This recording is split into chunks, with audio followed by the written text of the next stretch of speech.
sound check, is that okay?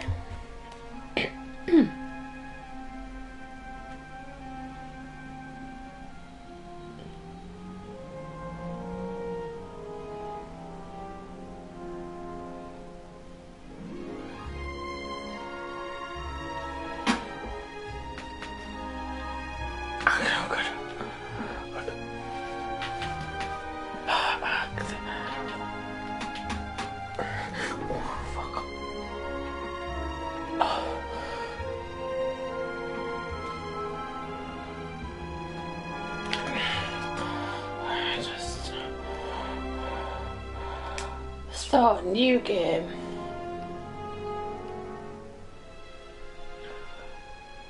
Chapter.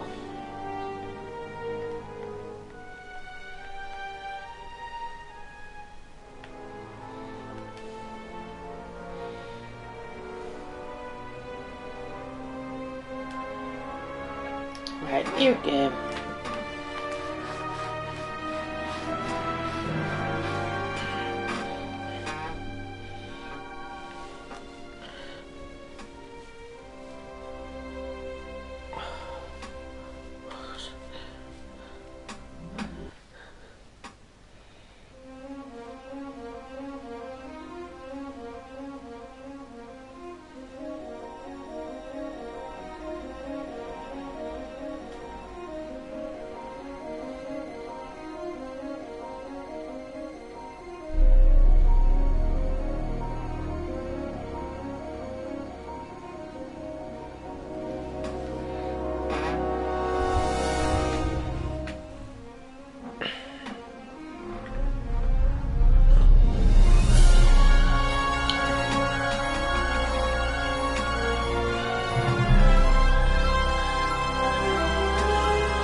The Raven's heir. Soon as one of them's caught, another one takes his place. Hey, Harold, have you read this? Harold? Harold? He's gone missing.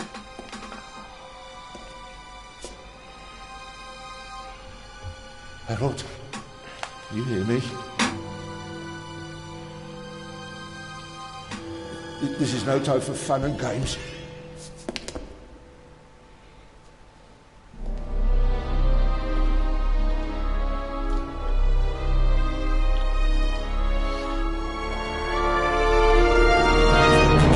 Shh! Calm down. I'm a copper. We're on the same side.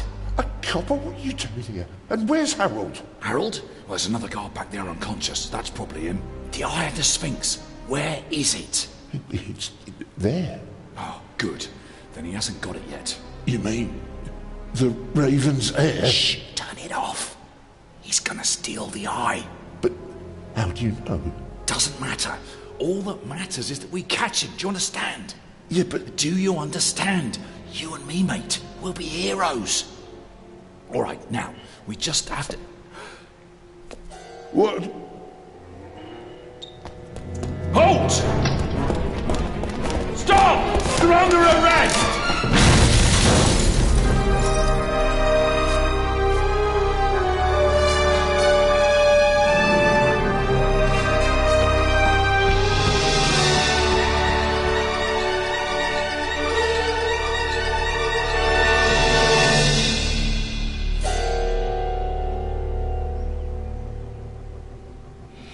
Oh, what a lovely day at Western Hills.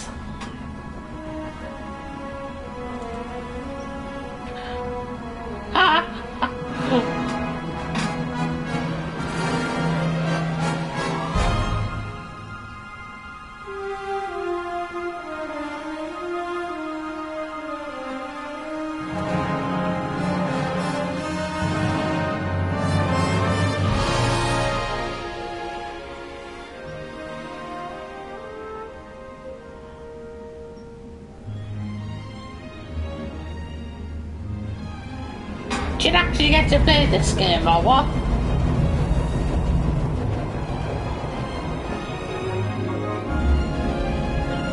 Ghastly Gaston.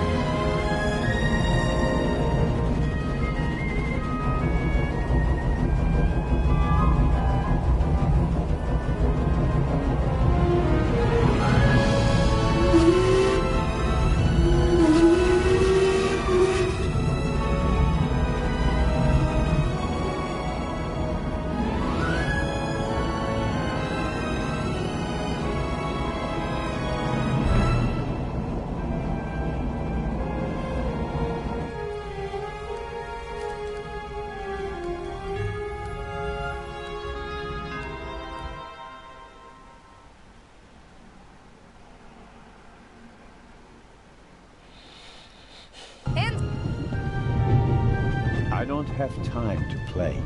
I'm on duty. Now fuck off. You're funny, but you don't look like a real cop. You don't even have a revolver.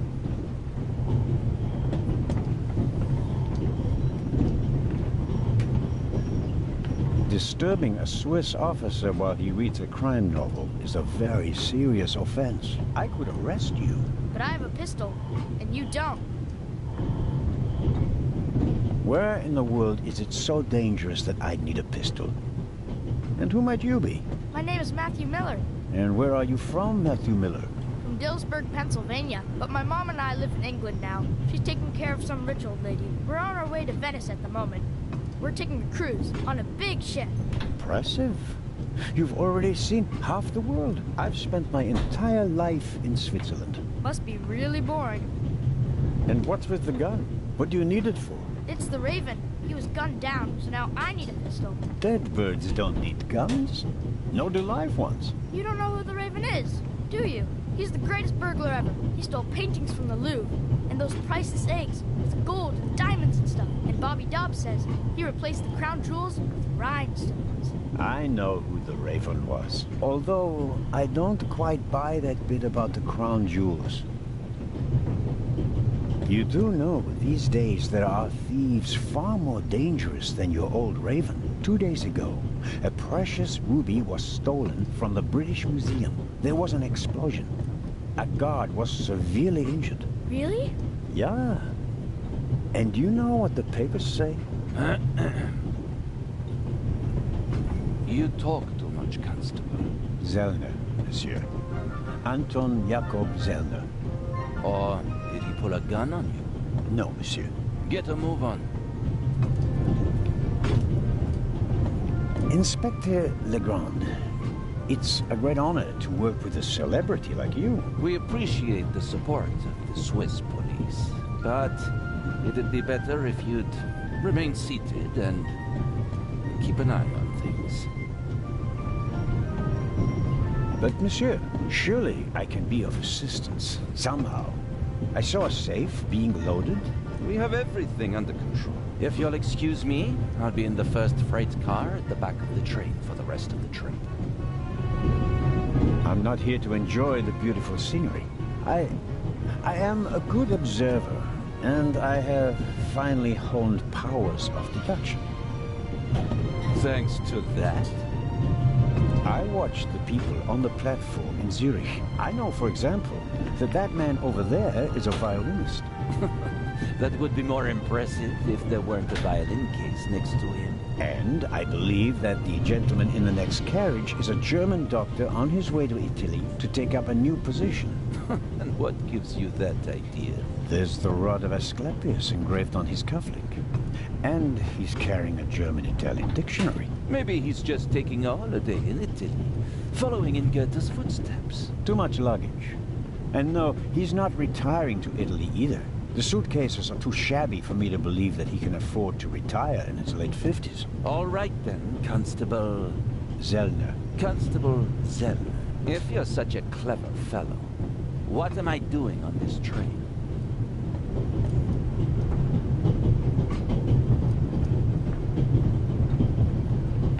I think you're looking for someone.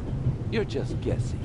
If I were looking for someone, I wouldn't spend the trip cooped up in a freight car, now would I? Well, that would seem to indicate that you're guarding something. And what might it be?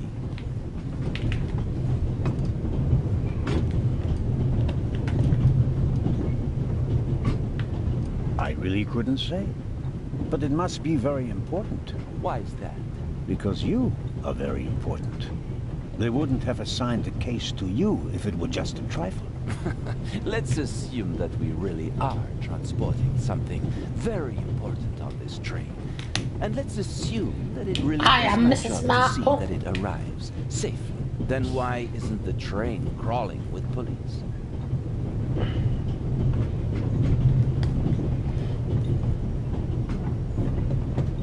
You don't want to arouse attention. Évident. But why not? There are enough police on this train as it is. If there were more, they'd only get in each other's way. I can assure you that I'd pack every seat in every carriage of this train with police, if it were a matter of deterrence. You're saying you don't want to scare off potential thieves? Ah, you're laying a trap. That would explain why it's just me, and not the army, n'est-ce pas? All the same, I can't comment on your speculation. Your deductive powers leave much to be desired. I think we'll get along fine without you. You won't. Won't? Pardonnez-moi. I can help, and I will help. You're in my country, and I've been ordered to assist you. And that's exactly what I'll do, whether you like it or not. Not so bright, but stubborn. Your commitment speaks volumes, Zerna. But this is my show, and I don't need you. Bon voyage. But how do you know?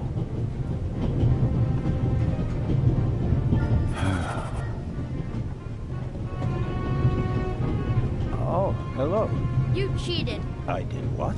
I saw you talking to the German doctor on the platform. He told you everything himself. And you were just pretending to put two and two together. And what of it? Do you know who that is? That's Inspector Nicholas Legrand. You have to impress him if you want to work with him. I'm going to tell on you. You'd really tell on me? To the very policeman who shot your dear Raven? Whoa! It was him? Mm-hmm. Hunted and killed Europe's most famous burglar. That's how he got his start. I won't tell him a thing. I wouldn't either. All right, Matthew. I have to do my work now. Everyone calls me Matt. Well, except for my mom. She calls me Maddie, as if I were a little kid. Whether Legrand wants my help or not, I'll keep my eyes open. Maybe I can change his mind.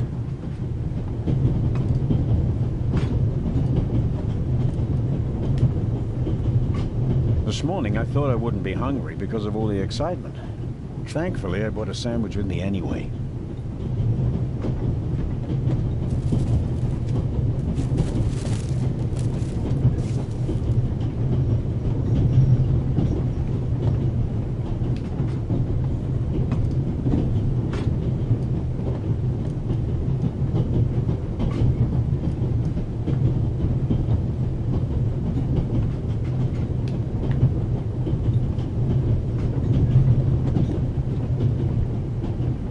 I was so excited this morning that I couldn't eat anything. Fortunately, I bought an apple. I was so excited this morning that I couldn't eat anything. Needless to say, the second I got on the train, I was famished. Fortunately, I bought an apple.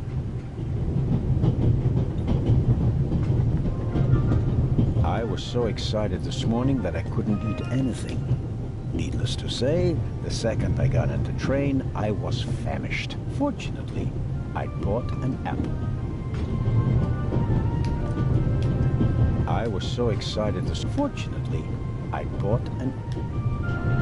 I was so excited this morning that I couldn't eat anything. Now you can use the sandwich tray with other items to I got on the select. train, I was famished. Fortunately, What the I fuck? bought an apple.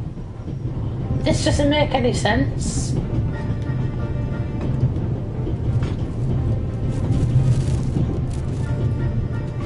Alright.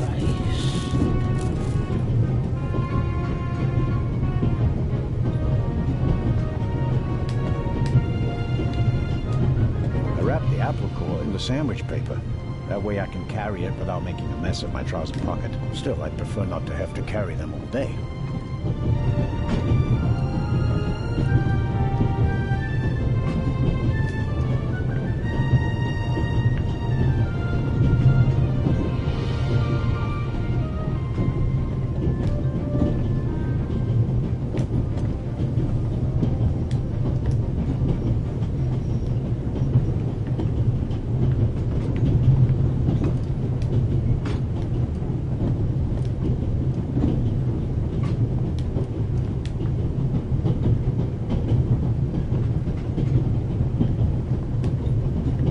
Napkin came with the croissant I bought at the train station.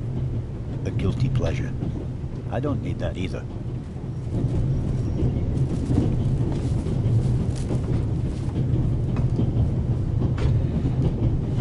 Every table has its own wastebasket. Practical. No need to ever leave your seat.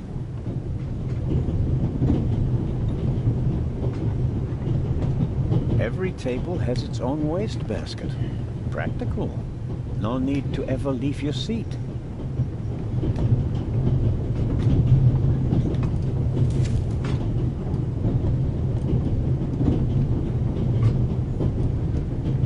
All right.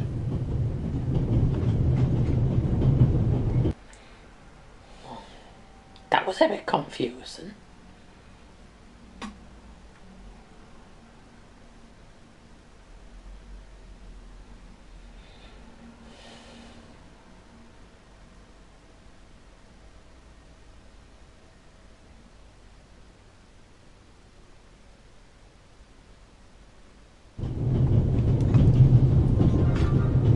The violinist is a good-looking fellow, and he's traveling through the most beautiful mountain landscape in the world. But one can only hope that his violin is better tuned than he.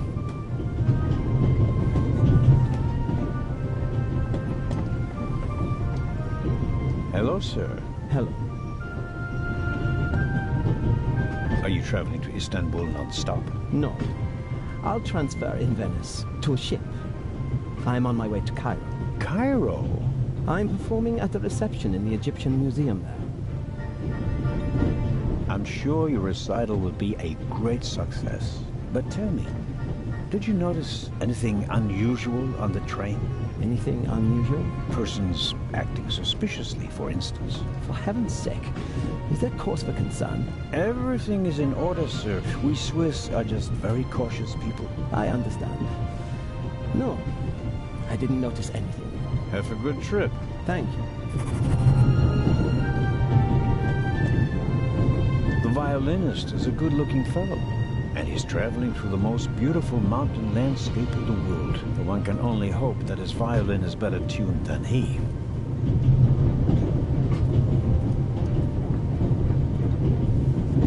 We Swiss are crazy about trains. We don't just have a lot of railroads. We have the most beautiful ones in the world.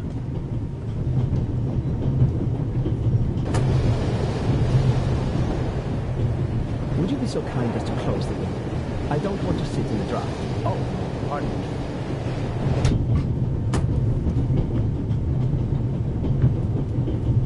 We Swiss are crazy. We don't just have... I have no reason to bother the violinist. He can stay in the stuffy hay if he prefers. This is the first car. The coal tender should be directly beyond this door, and in front of it, the engine. The large map, unfortunately, it will make most of its journey without me. The train covers a distance of more than 3,000 kilometers. It stops at a dozen places. In many cities, they entertain the travelers with local specialities and culture and adventure, especially in southeastern Europe.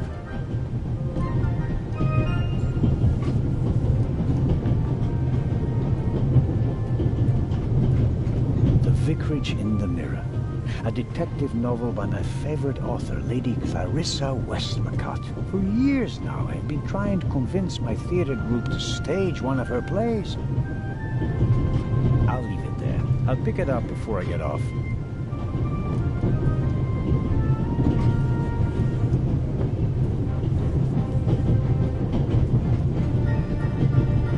very kind of you. Thanks. Oh, pardon me. No problem. The uniform is waterproof. Mr. Lucio. Professor Edgar Lucio. Oh, a professor. Are you a scientist? Do you teach at the Sorbonne? No, I work at the British Museum in London. You don't say. May I ask where you are going? Of course. To Venice. I'm going to meet some colleagues there. Oh, Venice. A beautiful city, so I'm told. Indeed. But I really have to take my leave now. If you work in the British Museum, then you must have experienced the burglary firsthand. No, I wouldn't say that. Oh, no? There was a lot of commotion, but I didn't really pay much attention to it. There was a break-in in your museum, and it didn't Why are you laughing concern- for? Well, let's just say that nothing that's happened in the last 2,000 years concerns me. Whatever you say. The famous Inspector Legrand is on this train. I imagine you know him. No, should I? You don't know him? And you also don't know what he's doing here? No. Why should I? Just a thought. You're a representative of the British Museum. There's a guarded safe on the train. I'm sorry. I don't know what you're trying to imply. And now, please excuse me. Just one more thing. Did you notice anything unusual on the train? Here? On the train? No. I can't say that I have. Although I did spend most of the time in my compartment. I don't want to take up any more of your valuable time, but you do understand, don't you, that what concerns me is the present, and especially the robbery at the museum. Yeah, of course, of course. It's just... I'm in rather a hurry. You'll get in touch if you notice anything unusual, won't you, Professor? Of course, Constable. What's this? What's the matter, sir? The door. I can't open it. Ah, we'll sort it out somehow. The compartment is locked. But I didn't lock it. I don't even have a key. I asked the steward. He was going to bring me one, but he never came back. Someone locked it. Find the steward. He needs to bring me the key immediately. Calm down, Professor. I'll see what I can do. You don't understand. I have to get back in my compartment. All right, just wait here. He doesn't make a very balanced impression. And he, of all people, isn't bothered by a robbery in his own museum.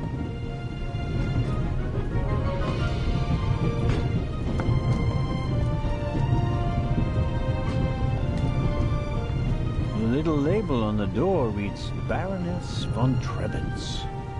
Blue blood on the Orient Express.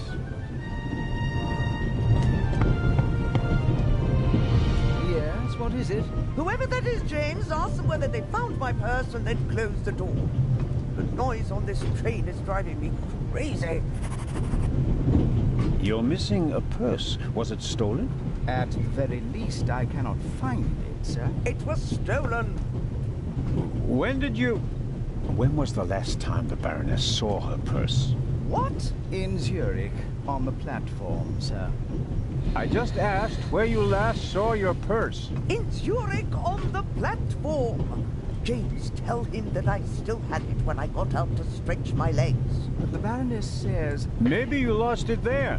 What? The Baroness never loses anything, sir. I never lose anything. Very well, then. I shall be on the lookout for your purse. If I might ask you a few questions about your fellow passengers. I thought he was looking for my purse. James, tell him to look for my purse. The Baroness wishes that you search for her purse. But couldn't we perhaps... All right. First, the purse. I will have a look around. Thank you, sir.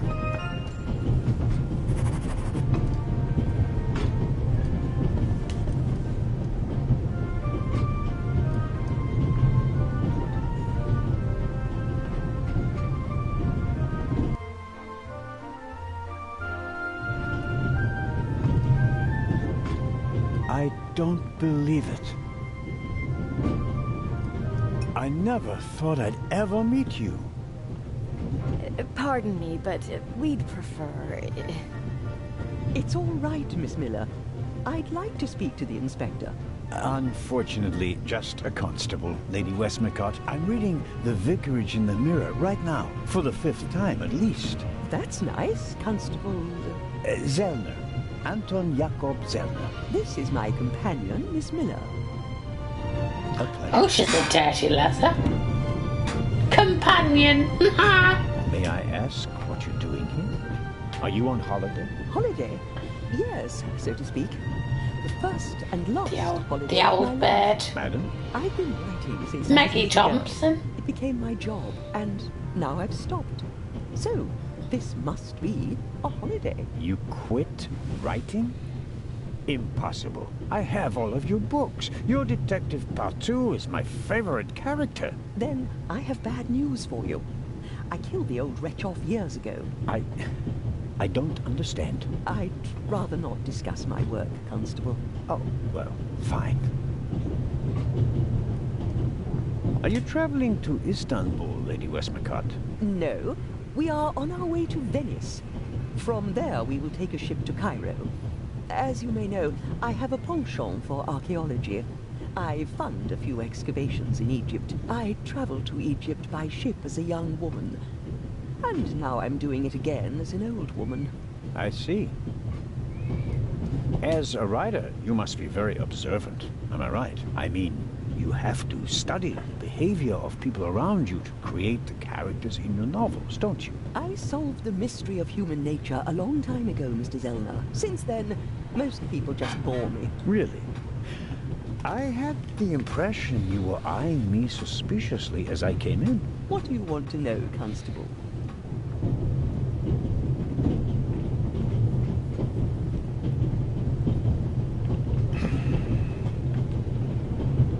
There's something else. A passenger's purse has gone missing. I suppose you haven't seen it. I'm sorry, Constable Zellner. As you know, I only deal with murder, not burglary. Have you asked my boy yet? Maddie is good at finding things. I'll go and do that now. About the other passengers, did you notice the man who just walked into the next carriage with a cup of tea? I did. He seemed nervous. He was waiting at the bar for the steward, and since the steward never appeared, he elected to help himself. He took 2 biscuits. He seems pretty young, but he's already a professor at the British Museum. Interesting. I'll have to talk to him later. Just out of courtesy, of course. Of course. Did you notice the blonde man with the violin case? I certainly did. He introduced himself and tried to make a good impression. People like him are drawn to wealth and fame, like moths to a flame. But his charms failed on you. I know him by name. David Kreutzer. He was a drain on my friend's purse. Do you think he has a money problem? People like him always have a money problem. No matter how much you give them, they always spend twice as much and complain that they have far too little. Did you notice anyone else? What about the doctor or the Baroness? I notice that you've asked me about everyone, except for the inspector who went in the direction of the freight car a few minutes ago. Isn't that the Frenchman who made his name when he caught the Raven? I wouldn't quite say caught. Well, shot. Why don't you ask me about him and my theory about what he's doing here? I don't think we should discuss Inspector Legrand's investigation in public. Legrand, right. That was his name. Will he save the day again? Or will you, Constable? As much as I'd like to keep talking, duty calls. You were right. Madam? I did observe you as you came in. You seemed so... eager. It's been a long time since I've had a chance to prove myself, madam. And this is it. Your chance. I do hope so.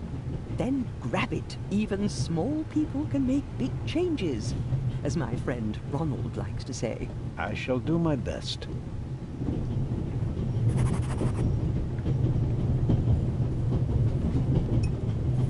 Mrs. Miller made a good impression. She wanted to protect Lady Westmacott from me, a pushy admirer. Very diligent. But she does seem a little nervous and tense. I imagine she has her work cut out for her with Matt. And a difficult boss, from what they say.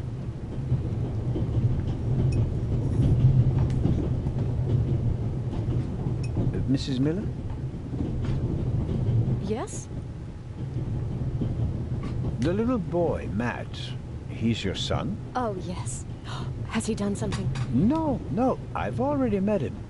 Clever little fellow. We always call him Professor because he's so precocious. If only someone could just drive the mischief out of him. Did you notice anything unusual on the train? Oh, I'm afraid not. I was totally focused on my work. She's always got an awful lot to do, my Mary. You have to tell me if that's not all right with you. Good Lord, child. Knit as much as you want. So, nothing out of the ordinary? No, Constable. Goodbye, Mrs. Miller. Goodbye, Constable.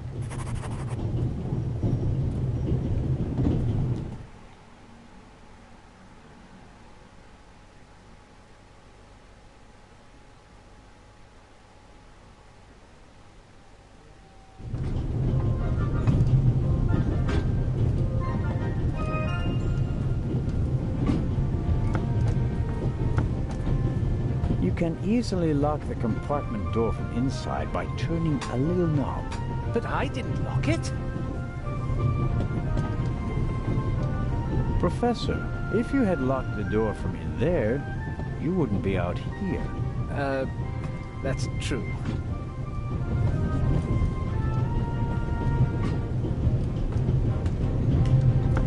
I don't believe that... It's no use. The bolt is too short to get a good grip on it. The bolt is too short to get a good grip on it. I'm at a loss without a key or a proper tool.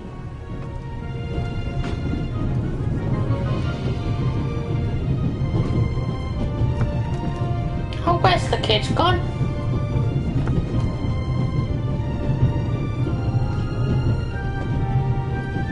Fuck off.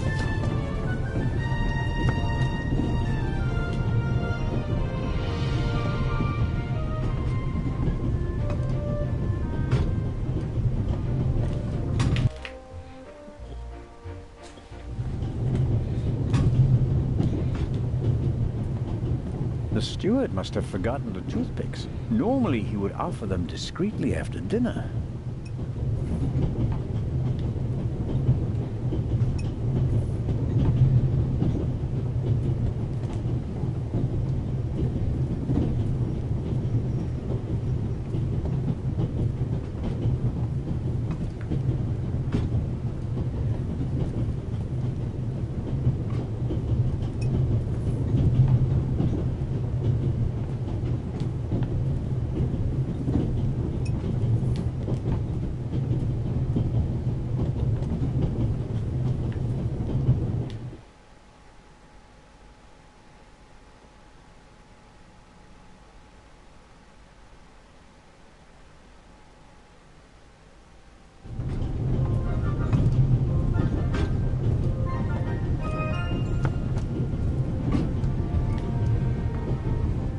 The bolt is too short to get a good grip on it. I'm at a loss without a key or a proper tool.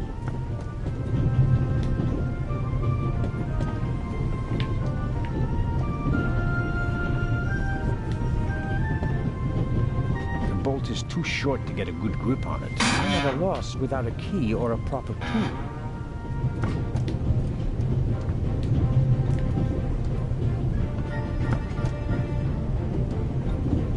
The bolt is too short to get a good grip on it. The wooden toothpicks are packed into small paper wrappers. Nothing unusual.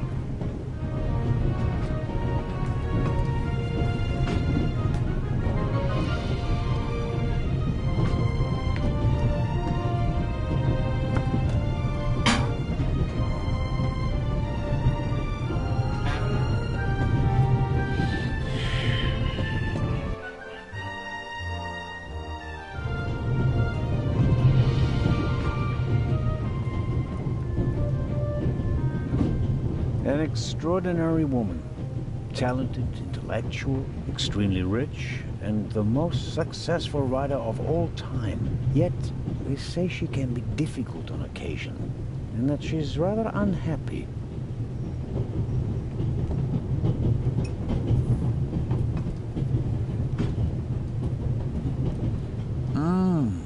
Butterscotch. I've loved them since I was a child. Their only drawback, they don't play nice with false teeth. Maybe if I just suck it.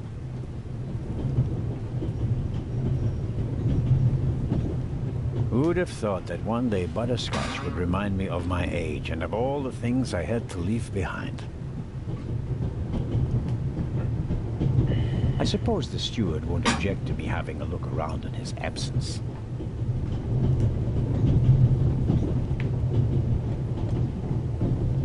The pad on which the steward writes orders, empty. Maybe he didn't use it because there's not much to do today. I don't need the pad, but the pencil might come in handy.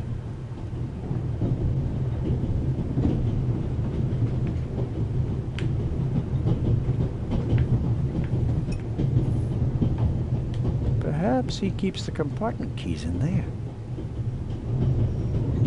Locked. Where could he be? A shortwave radio. It's amazing how small these things have become in the last 10 years. A shortwave radio. It's amazing how small these things have become in the last 10 years. The steward probably uses the scissors on hard-to-open packages. These days, nearly everything is sealed up tight. A colleague recently told me about dry powdered soup in small bags. I couldn't believe it.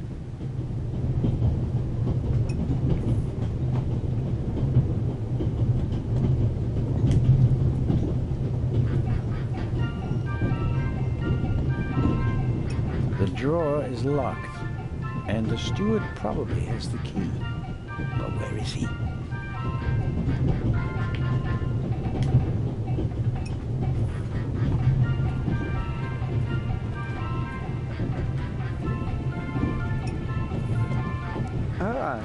Mr. Zellner. Right. How can I help you? Do you know where the conductor is? I'd like to know that myself. I told him to search for my missing suitcase in Zurich. He hasn't got back to me yet. He's probably in cahoots with the thieves and didn't bother getting back on the train. If we don't crack down on vermin like them, the rabble will rule the world one day. Well, at the moment, we still don't know what really happened. He is not here doing his job. That's bad enough. Tell me, did you notice anything suspicious here on the train or in Zurich? You mean, except for the fact that my suitcase was stolen on the platform? No. Is there any reason to be concerned? No, just routine. Constable Zellner, please don't think I'm naive. I spotted the inspector from Interpol. Legarde is his name, if I recall correctly. Legrand. If you say so. At the train station in Zurich, he put a cash box into the safe, and then kept close watch as it was loaded onto the train. Don't tell me that a man at his pay grade routinely tramps across the Alps just to keep an eye on cash boxes. A cash box? Like the ones you'd find in safe deposit boxes? Precisely. And I believe we both have a good idea just what's inside. I do indeed have a theory, but what's yours? A ruby was stolen in London. One of the legendary Eyes of the Sphinx. The second jewel, an emerald, is rumored to be in a Swiss bank vault, if I remember correctly. Both jewels were supposed to be exhibited together in Cairo for the first time in 50 years. It does make one wonder. Indeed. Any news about the robbery in London? Quite something, wasn't it? It must have been professionals. The way they disabled one of the best security systems in the world. Most impressive. people were injured. Well, one cannot execute a robbery of that scale without collateral damage. It seems like the Raven has finally found a worthy successor. We can look forward to new and spectacular coups. I'm afraid I won't enjoy his exploits this time around if the new Raven is so reckless. That's your prerogative. May I borrow your newspaper? You can take the section with the article on the burglary. You're interested in that bit, aren't you? You caught me out. Here you go. Dankeschön. I meant to ask, the Baroness is missing her purse. A Baroness? This train is really full of the creme de la creme. The Queen of Crime is over there, and now a Baroness as well. Have you seen the purse? Unfortunately, no. Do you know Lady Westmacott? You were talking to her. Well, I'm an admirer of her work. Like so many others. I once read in the newspaper that only Shakespeare and the Bible sell more copies than her crime novels. I read that too. She must be filthy rich. As a doctor, I'd have to work 1,000 years to earn that kind of money. Auf Wiedersehen, Dr. Gebhardt. Goodbye, Constable. It was a pleasant chat, really.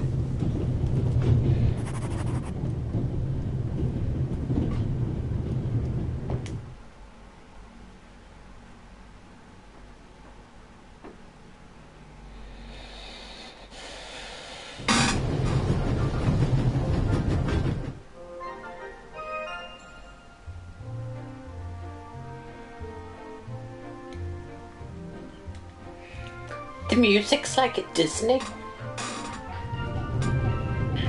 Huh?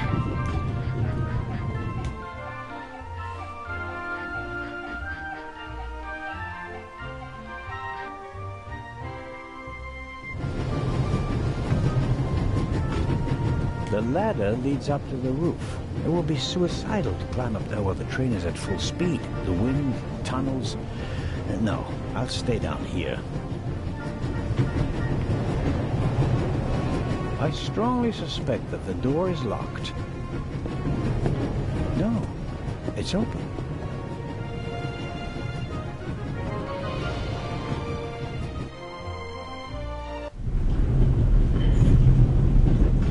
Hello? Wow. Don't move a muscle, you feathered fiend.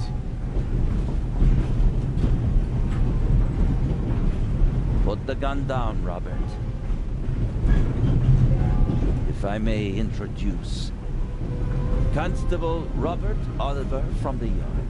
This is the revered Constable Zellman of the Swiss police, who obviously couldn't control his curiosity.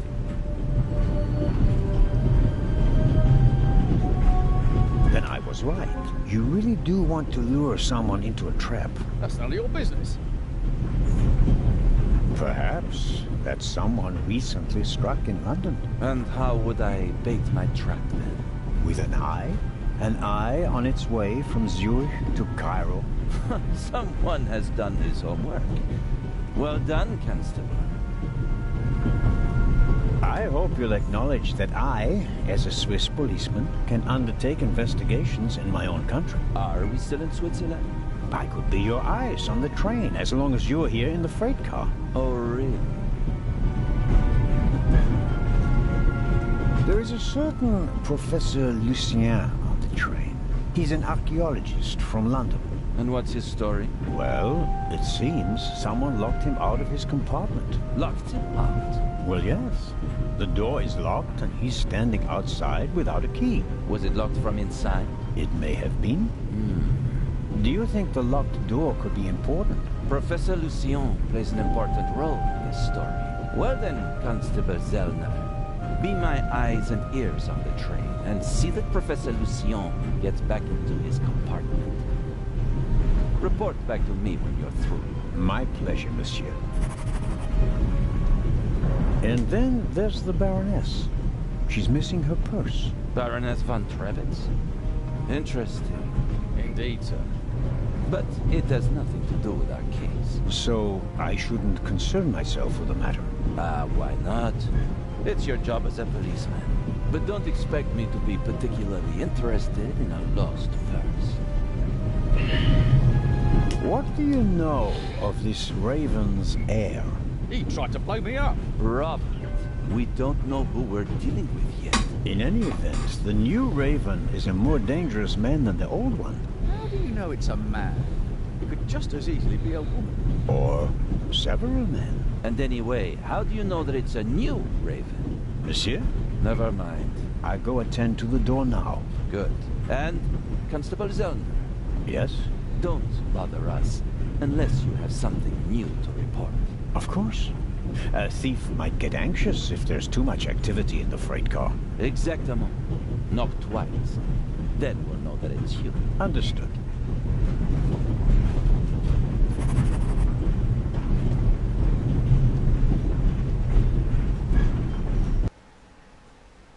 An investigation on behalf of Legrand that takes me one step closer. If I can convince him of my competence, I might even be able to see this case through to the end.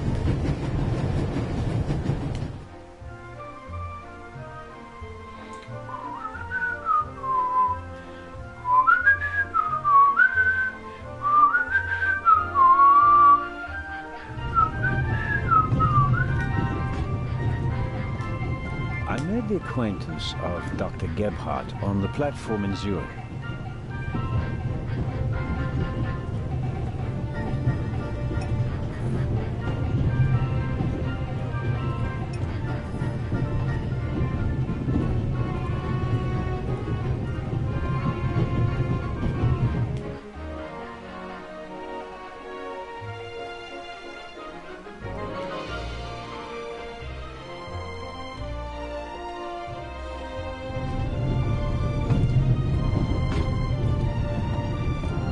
He doesn't make a very balanced impression.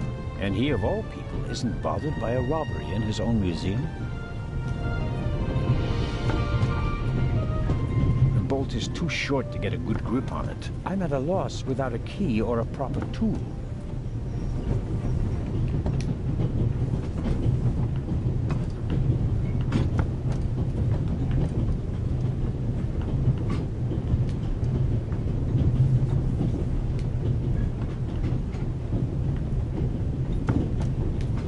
Professor Lucien? Yes? Do you have the key? Actually, I wanted... Please. I have to go back to my compartment.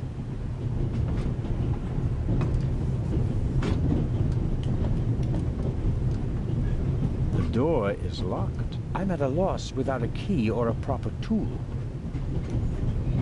I'll go get them scissors.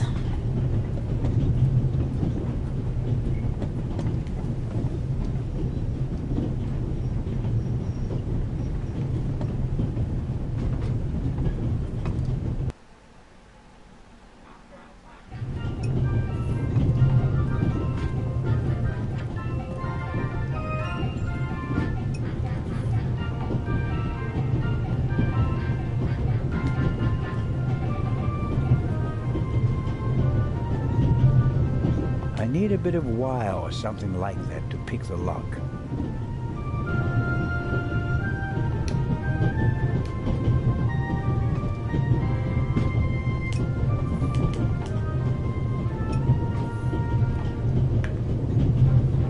I'll leave the scissors here. If I need them, I know where to find them. The wooden toothpicks are packed into small paper wrappers. Nothing unusual.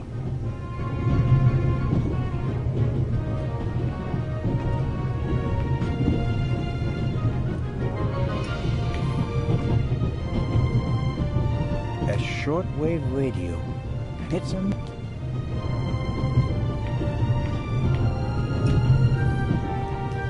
So I need some wire.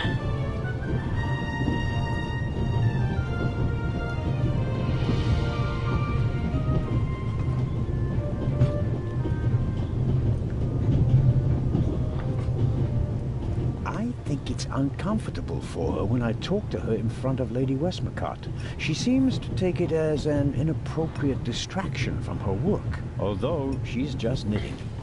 Taking up a craft like that is typical of women who were told as little girls that idleness is a sin.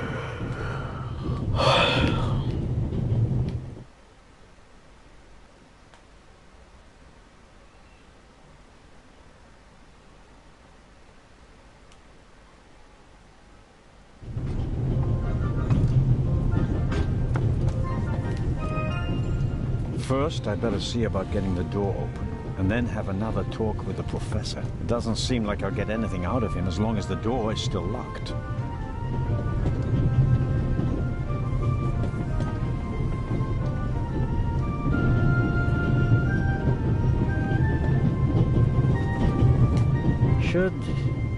Should I ask for an autograph? That will be quite unprofessional, but on the other hand...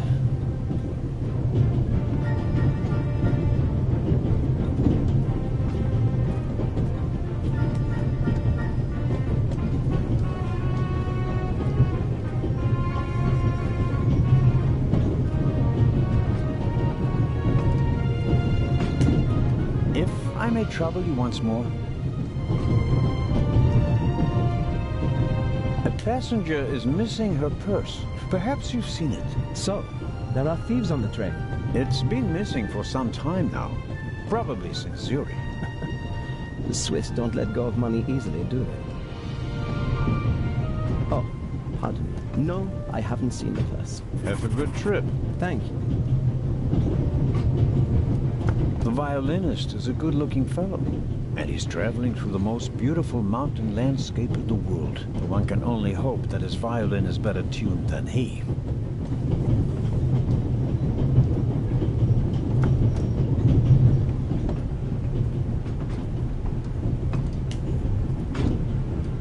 The bolt is too short to get a good grip on it. I'm at a loss without a key or a proper tool. Perhaps a thoughtful conductor noticed that Professor Lucien wasn't in his compartment and locked it. I need the right key or a proper tool to get the door open. Perhaps a thoughtful...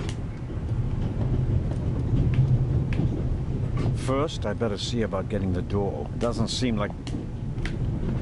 The bolt is too short to get a good grip on it. I'm at a loss without a key or a...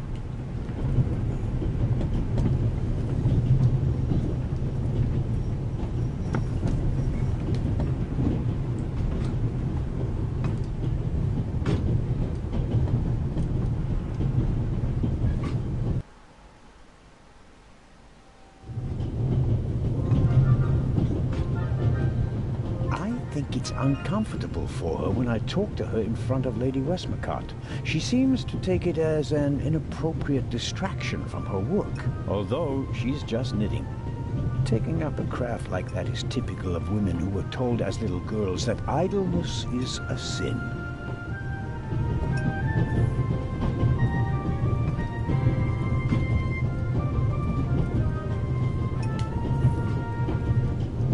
Excuse me, Lady Westmacott. Constable Zellner, how can I help you? I was wondering if you might... Sign your book, Constable Zellner? If it isn't too much of an inconvenience. Of course it's an inconvenience, but only a small one. Stuck-up bitch. Johnny sat there having a cuppa. You are welcome. Thank you so very much. Another time. Farewell, Lady Westmacott. Constable.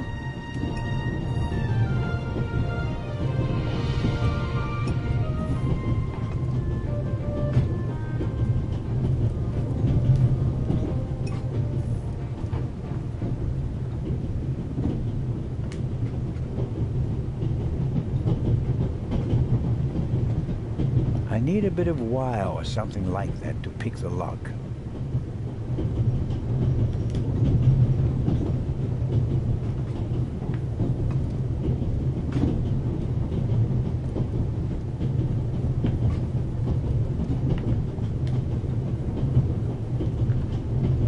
This is the steward's own little kingdom.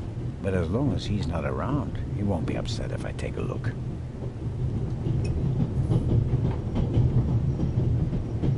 I'll leave the scissors here. If I need them, I know where to find them.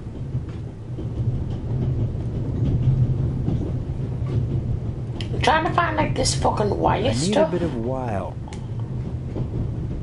This is the steward's, but as long as he...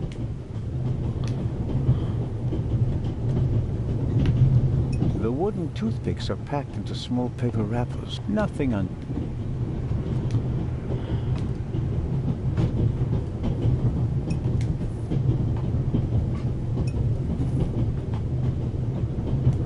I don't get it.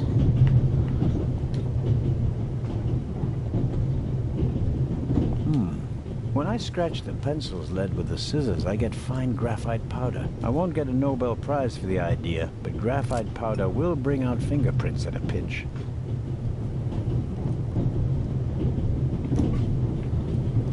I need a bit of wire or something like... I won't eat any just now. It would be rather embarrassing if I met Legrand and wasn't able to open my mouth because it's been stuck shut, or because I lost some teeth.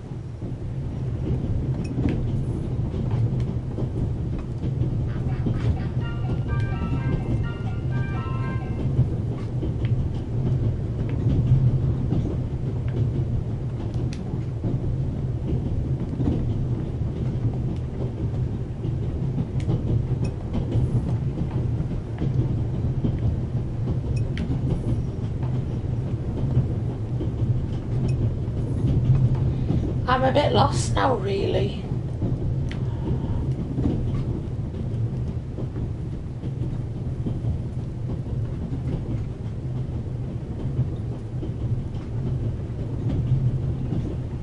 I'd better let him read his newspaper if I don't have any pressing questions.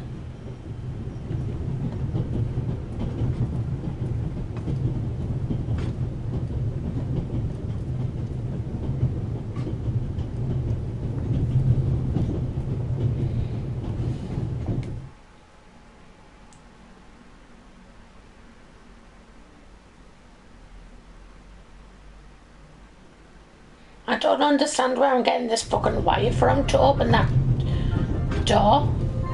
The Baroness seems to have a special personality. I better not bother her until I find her purse.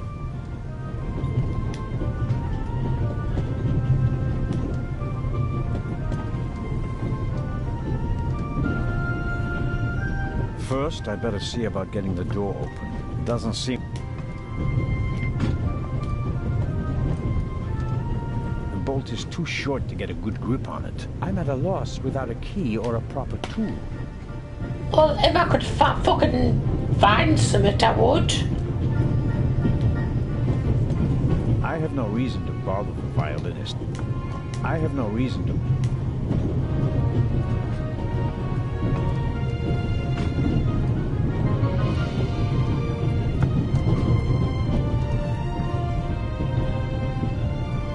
I don't know where I'm meant to be getting this fucking wire shit from.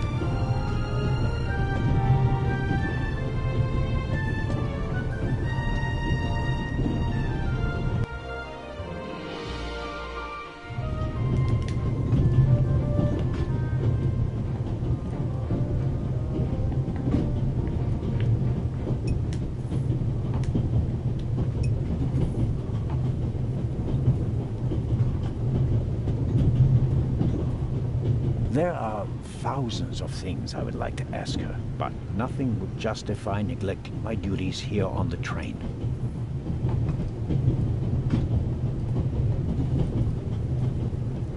I don't understand. I really don't.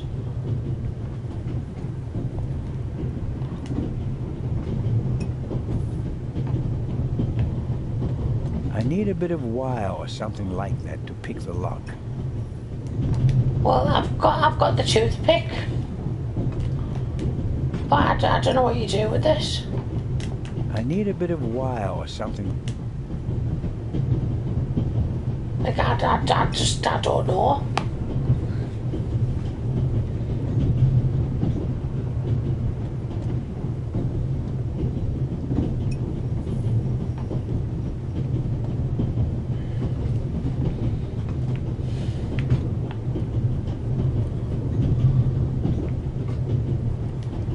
I don't know where I'm getting the wire from.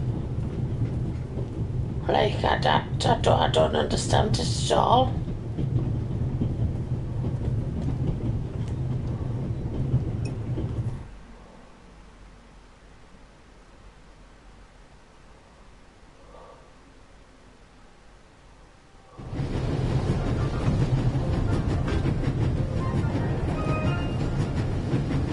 Inspector Legrand was quite clear. I'm only to enter the freight car if there's news to report. A box with a padlock. I suppose it contains tools for the train's crew, maybe for coupling and uncoupling the cars. At any rate, it's positioned so that it's easier to reach from the ground than from up here.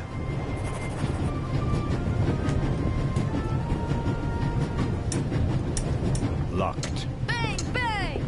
Huh? Don't move. Matt, have you gone mad? I'll shoot. Hey, my pistol. You'll get it back in Venice. I could have fallen under the wheels. I thought you were a ghost. Ghosts don't exist. They do too. Once you flew past the window. Yes, sure. Now get moving. Oh, man. The box is secured with a padlock. I won't be able to open it without a key. The box is secured with a...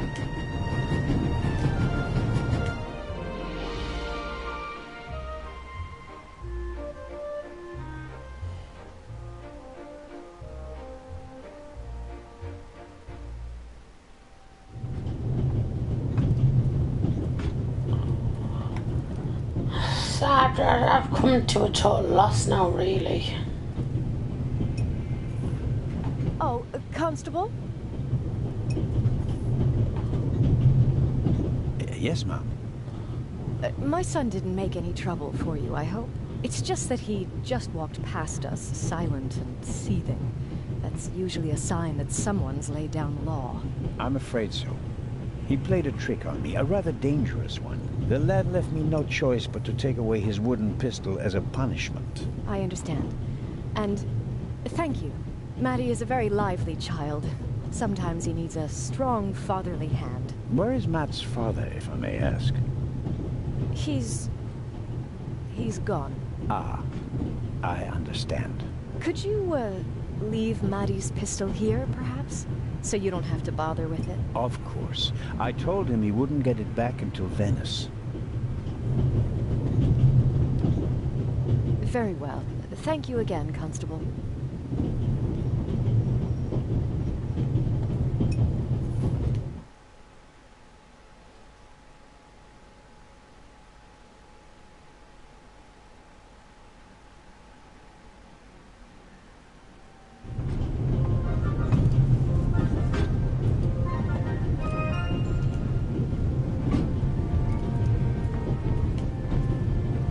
The bolt is too short to get a good grip on it. I'm at a loss without a key or a proper tool.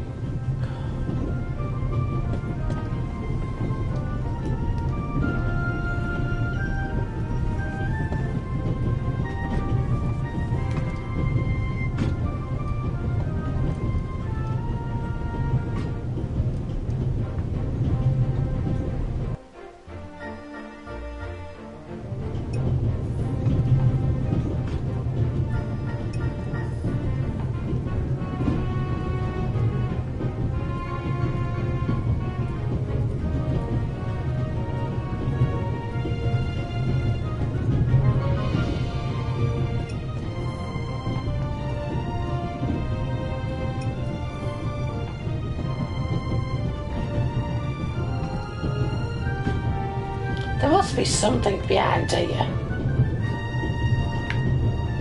I need a bit of wire or something like that to pick the lock.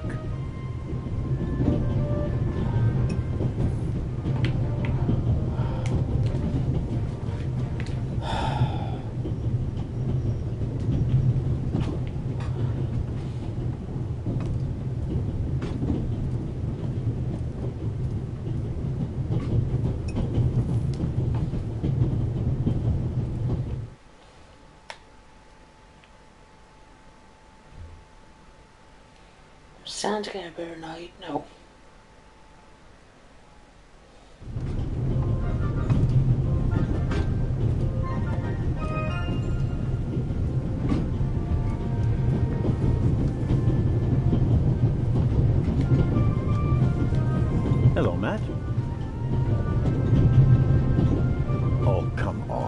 Are you going to be angry with me for the rest of the trip?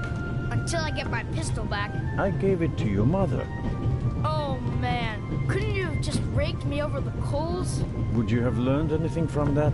I didn't learn anything from this either. Matt doesn't really seem to be content. Come on, Matt. Did you really think that you can ignore me for longer than I can ignore you? I'm Swiss. It's practically a national sport. Matt is digging in his heels. I won't get anything out of him as long as he's angry with me. Matt is digging in his... I won't get anything...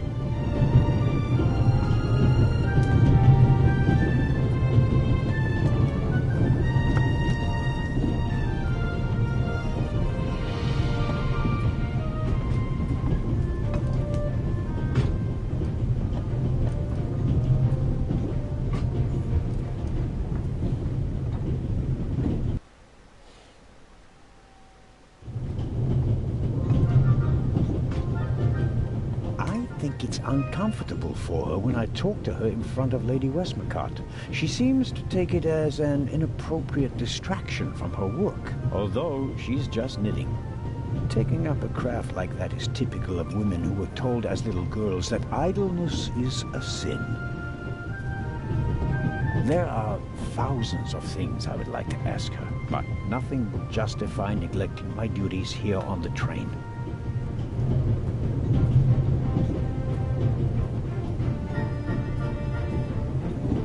I'd better let him read his news.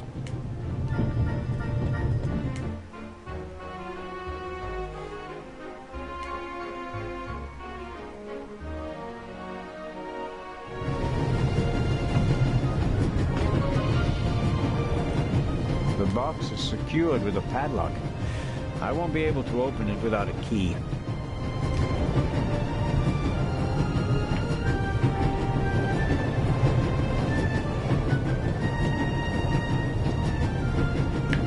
Inspector Legrand was quite clear. I'm only to enter the...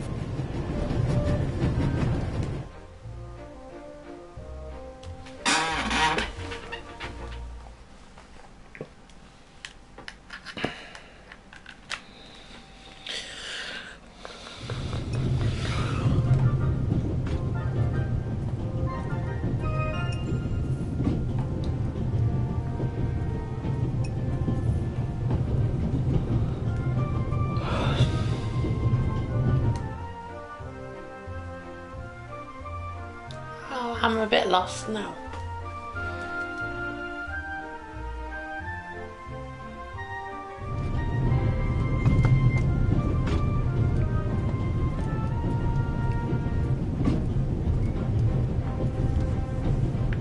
I need the right key or a proper tool to get the door open. First, I better see about getting the door open. Doesn't seem like I'll get... He doesn't make a... And he of all... Matt is digging in his... I won't get it...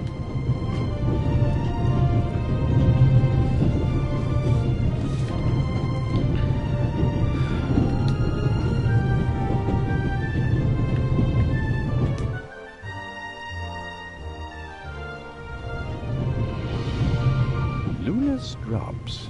The calming herbal liqueur for women. At Luna's Drops. If you don't want to bother...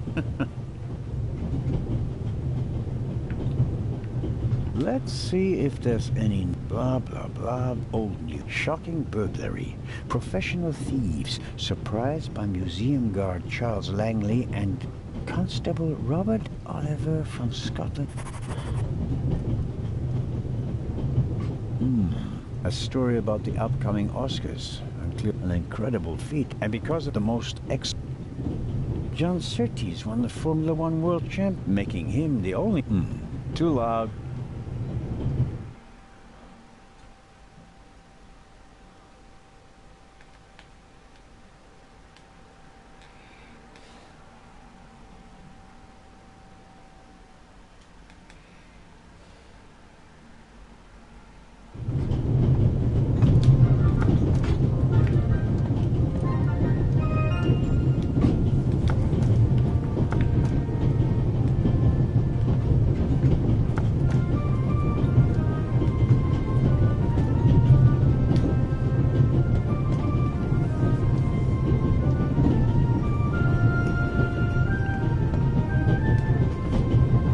like a butterscotch? You think you can bribe me? I have no reason to.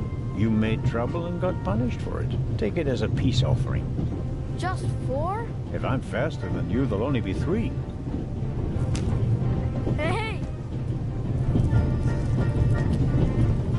Friends again? Mm-hmm. All right, then. And no dangerous nonsense anymore. Okay.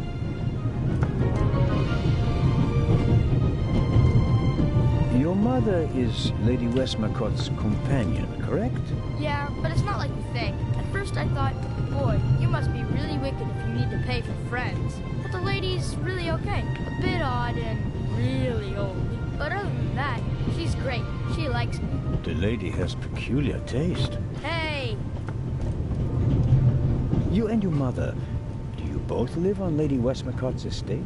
I'm only there for the holidays. Most of the time I'm at boarding school. I imagine that's not very pleasant. No, it's fine. I have friends there. You always have to be so quiet in the lady's house. And I'm not allowed to bring any friends. Such a big house with so many places to hide.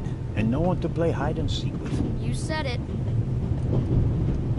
And how long has your mother worked for the lady? 2 years. And your father? What does he do? He stayed home. I used to go fishing with him. And hunting. He even let me shoot a real gun. And then? Then Mom fought with him. And he left. I was 7. Oh. And how old are you now? In 8 months, I'll be 9 years old. And do you already know what you want to be when you grow up? A burglar? No. We'll see. Maybe an actor. Really? Well, I don't know. You need a lot of talent for that. I'm an actor in a theater group, you know? You are? Oh, yes. And I'm one of the best in our group, if I may say so. I get really deep into my roles, you know? I don't just talk like the character. I think like him. I become him. It's the only way to... Matt, are you okay? I think you just have to be good at copying things to be an actor. That wasn't bad. Disturbing, but not bad. The Baroness in the second compartment over there is missing her purse. Do you have any idea where it could be? Do I ever? That guy over there with the violin case? What about? He picked up something in Zurich and put it in his violin case. Really? Yeah, and he made sure that nobody saw him. You saw him? Uh-huh. Did you also see what it was? Nah, not really. But now that I think of it, it must have been the Baroness's purse. I should look into it, shouldn't I? I think so. Tell me, have you seen the steward anywhere? No. He was walking around a little while ago, though. Hopefully they didn't forget him in Zurich. What's he supposed to do? I'm looking for a key to open a compartment door. Did you check his things behind the counter? I'm sure the drawers will be locked. Can't you break it open? Or pick the lock like a raven? Perhaps. But I'd need a piece of wire or something like that. Ask my mom. She has a lot of hairpins. She doesn't like the wind messing up her hair. Thanks for the tip. So long. So longer. I've no idea what I'd say to him. The kid's not on the warpath anymore. I don't for the next half hour. The violin case looks pretty old, but that doesn't. The best violins are often.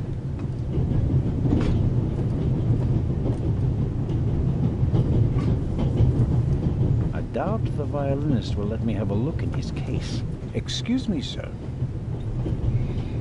About the purse. Ah, yes? Has it been found? Someone saw you with your violin case on the platform in Zurich. What's the meaning of this? I didn't steal anything.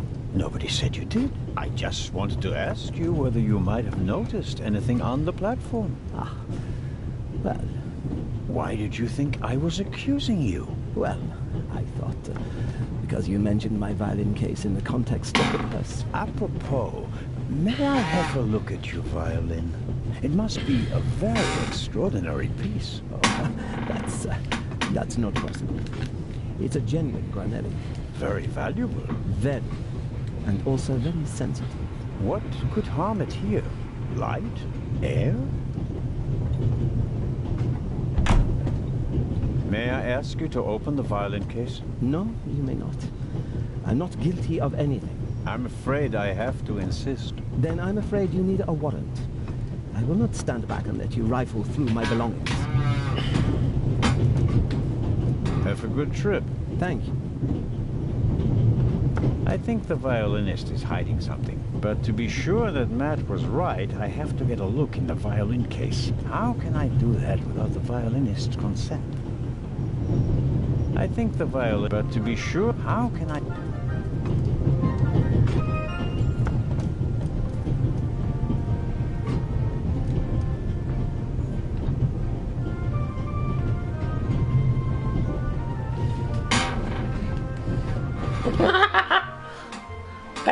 It better be a fucking rattler, you know? All this fucking carry on over a pace. Yes? Please excuse my unusual request, but Matt said you have some hairpins. Could I borrow one? One of my hairpins? It's a long story. It would be a big help. Well, if you really need one. Go ahead, Mary. The constable won't do it any harm. Will you, Mr. Zellner? Of course not, madam. Is this one okay? It'll do nicely, madam. How very kind of you. Goodbye, Mrs. Miller. Goodbye, Constable.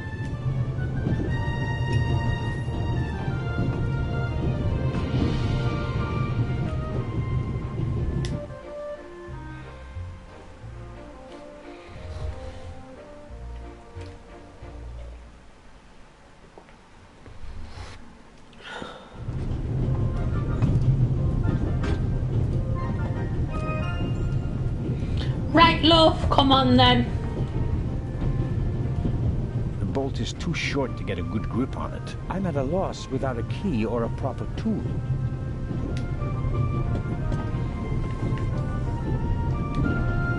It doesn't work with this kind of lock. I need something to turn the pin.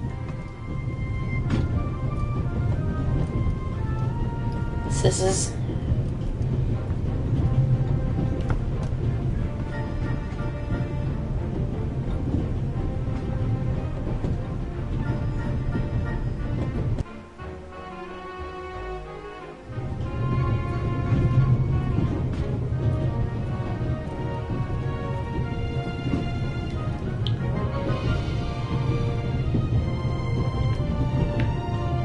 I need a bit of wire or something like that to pick the lock. And suddenly, it's me who's the thief on the train.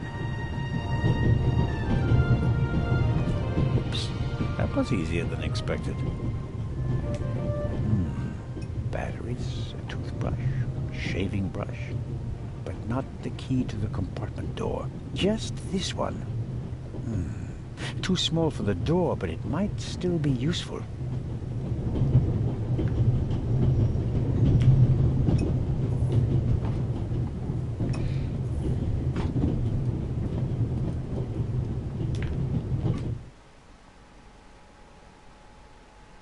I wonder if it's that key. I've got my key. The box is secure.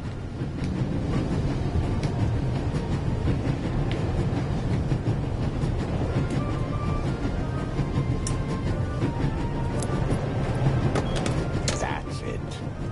There we go. This should help.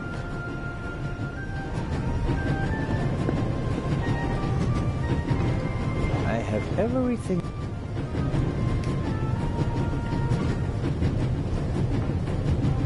I don't want to imply that I'm an expert, but I think...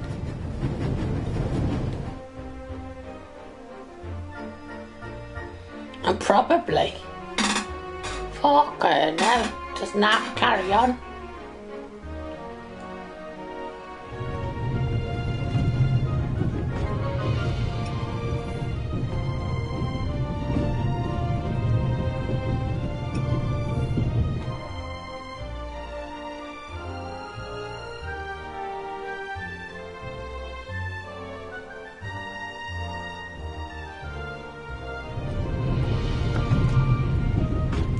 Right, love. We'll get you sorted. It doesn't work with this kind of lock. I need something to turn the pin.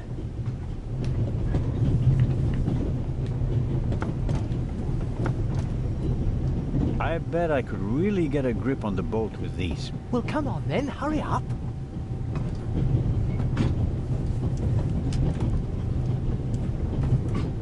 Hello?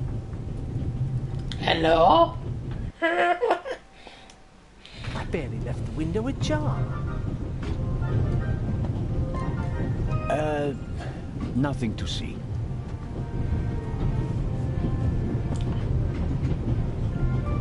Was that gun flying off? Are you okay? Yes, fine. Do you have any idea why the door was locked? I don't know. Maybe the constant vibrations caused the lock to lock itself. You can't possibly believe that. Well, then what's your theory? The conductor could have locked it from the outside. On the other hand, it could have been someone here in the compartment who locked the door from the inside. Who? And where have they gone? They could have climbed out there. Who would be that insane? You tell me, Professor. So, what are you hiding in your bag? What do you have that would be worth stealing? No, nothing. No valuables? Certainly not. Not on my salary.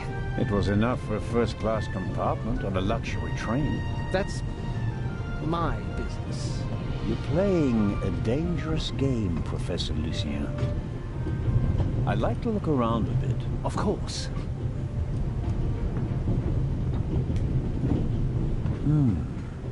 Assuming there really was someone in the compartment, and he climbed out the window, where's he gone?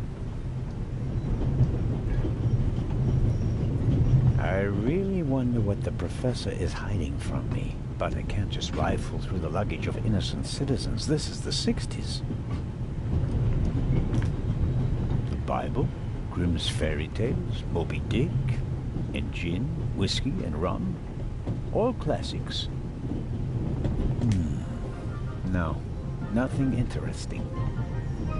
Wow, you have a very nice fountain pen. Pricey. If you'd managed to decode hieroglyphics that boggled the best minds of the last 3,000 years, you'd have received a gift like that as well.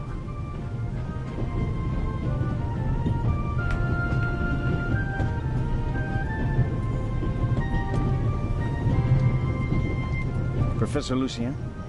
Yes? Oh, nothing. Well, good.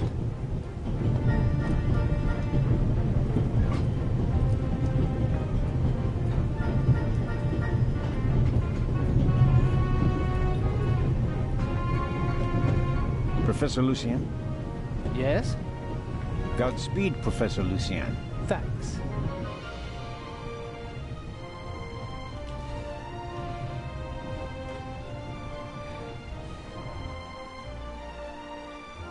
The good professor is hiding something. It would be good if I could find out more about him.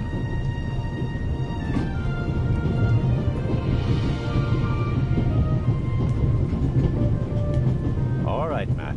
Tell me now. The violinist won't let me check his violin case. Of course he won't. He's hiding something. Should I distract him? Then you can have a look at his case. What do you suggest? I could tell him there's a suitcase full of money in the next carriage.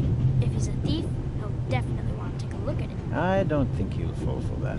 Or I can insult him and then run away. He'll try to catch me, and you'll have a chance to look in that violin case. Now that I think about it, this is something I have to attend to on my own.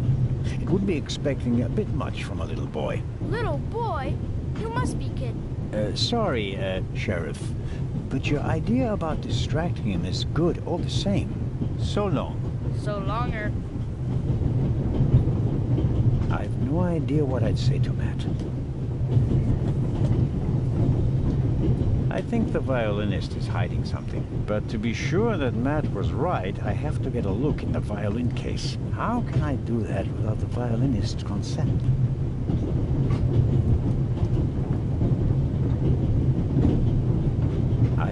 idea what I'd...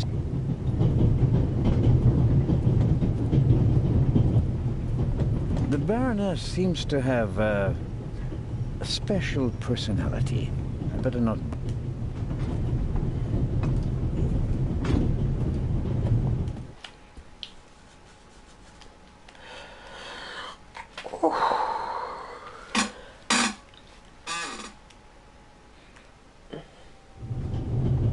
Pardon me, sir. We could have used you a few minutes ago. There are thousands, but nothing would... Mrs. Miller? Yes? Goodbye, Mrs. Miller. Goodbye, Constable.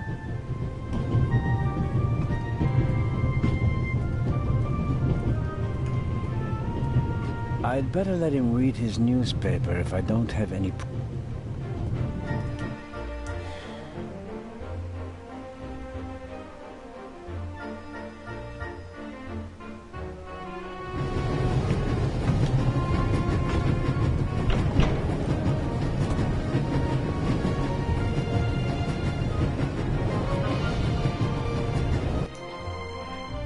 Inspector Lebron? Anything to report? I got Professor Lucien into his compartment using a pair of pliers. Did you notice anything inside the compartment? The window was open. Someone could have climbed out. And the professor? Acted suspiciously. He rummaged around in his leather bag. And? He seemed to have found what he was searching for. Good. Good work. Now, perhaps you could give me some information. All right. We should... What? The light's gone out. Flashlights!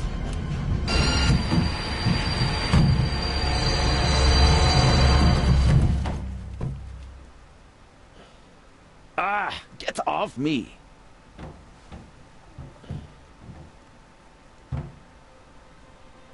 There, sir. An envelope.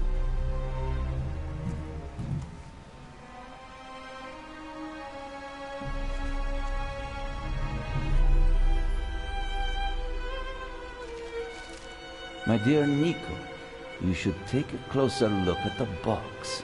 R. What the dickens?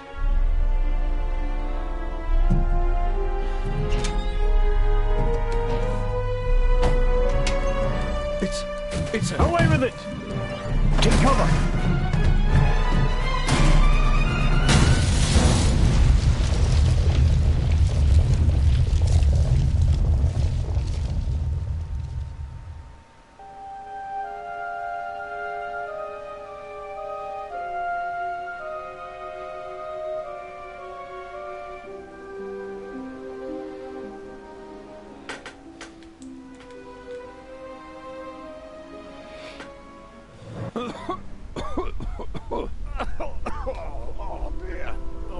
Is everyone all right? Are you hurt?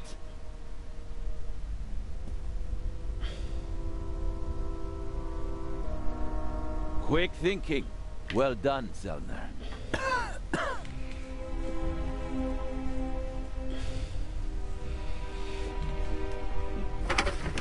I think the tunnel collapsed. Then he's trapped. Hurry, we have to lock the second exit. Sir, there's a fire up ahead. The engine's burning. It's a distraction. Hurry, block the exit. But sir... The fire will consume all the oxygen. He's right, Inspector. A fire in a narrow tunnel is extremely dangerous. Merde. Go to the front of the train, find the engineer, and tell him to move the train out of the tunnel. Yes, sir. Are you ready?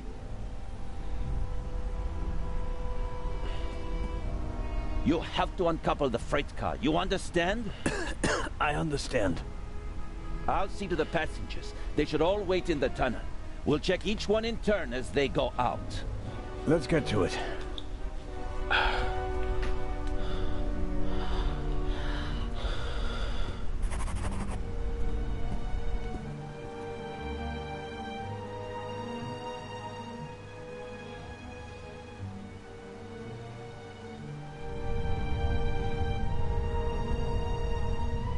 Inspector's trap failed. The thief must have got wind of it. Worse than that, he turned the tables. To win a game of cat and mouse, you have to know who is the cat and who is the mouse.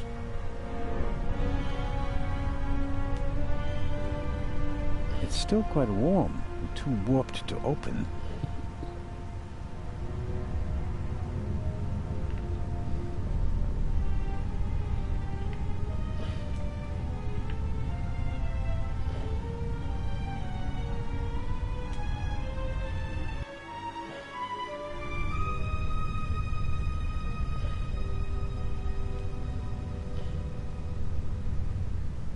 I'm sure I could uncouple the car if I only had enough light to see what I'm doing.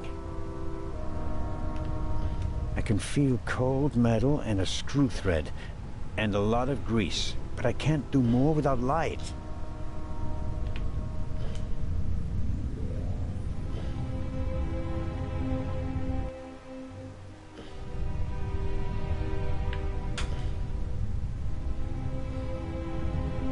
Hello?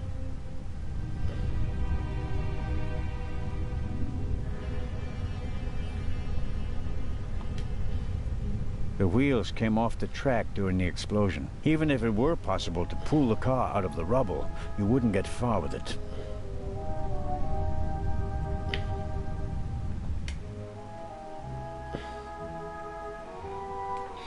So now I need a torch.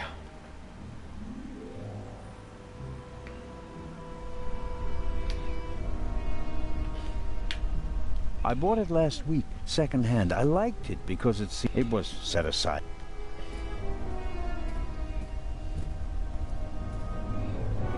A lot was damaged by the sudden stop, but the bowl was thick enough to survive the fall.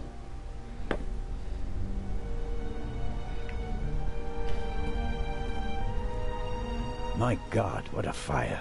I hope Constable Oliver can at least reach the engine.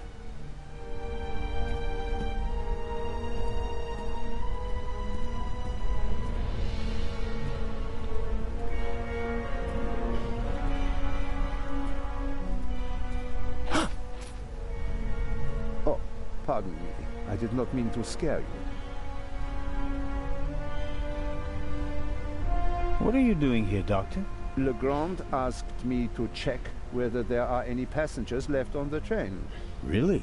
No one is here, except for me and you. Excellent.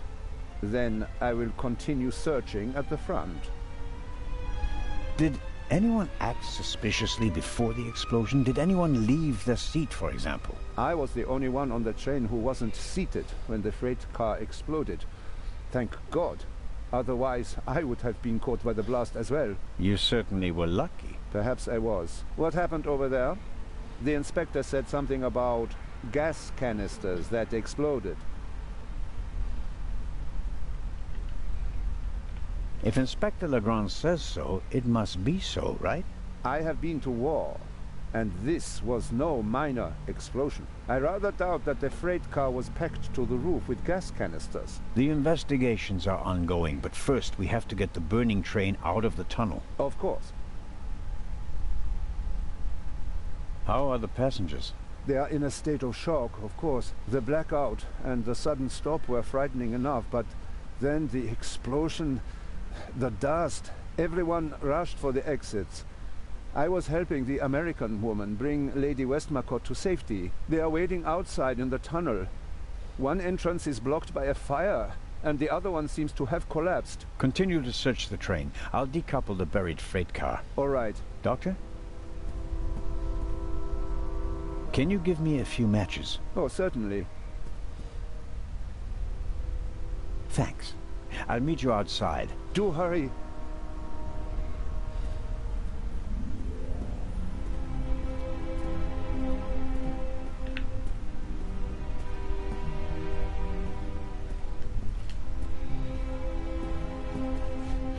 The chair either fell over thanks to the sudden stop, or an escaping passenger knocked it over.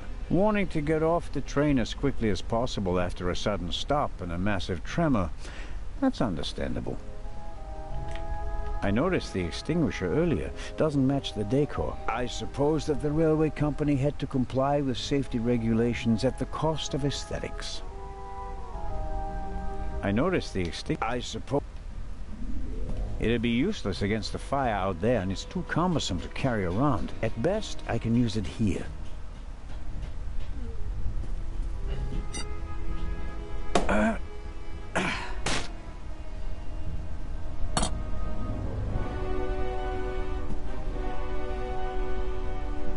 All right, let's go.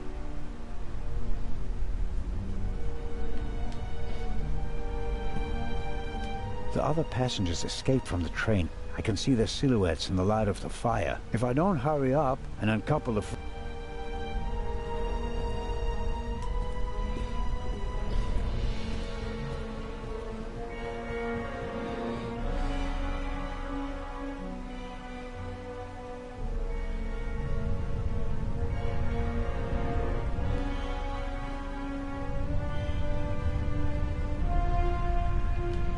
I can feel cold metal and a screw thread, and a lot of grease, but I can't do more without light.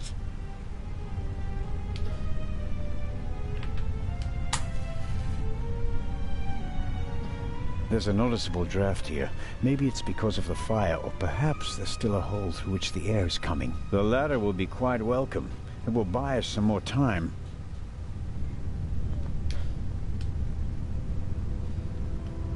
I can feel cold metal and a screw thread, and a lot of grease, but I can't do more without light. I'm sure I could uncouple the car if I only had enough. I can feel cold metal and a screw, but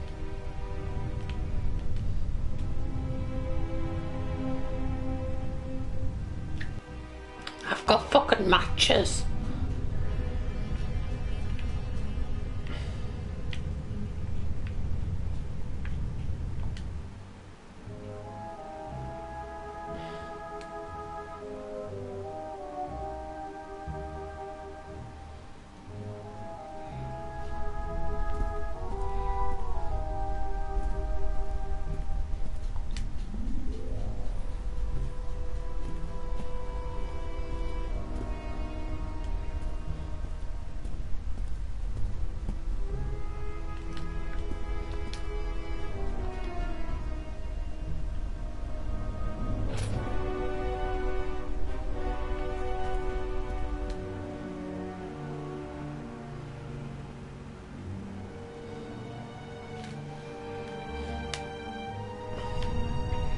there's a pretty intense draft here.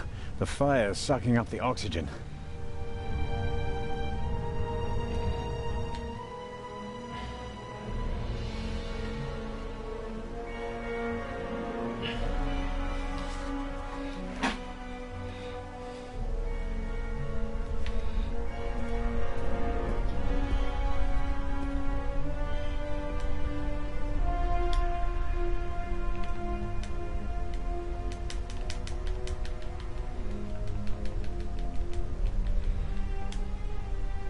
Some matches. I broke the leg off a beautiful chair, and knowing the Swiss Federal Railways, they'll bill me for it.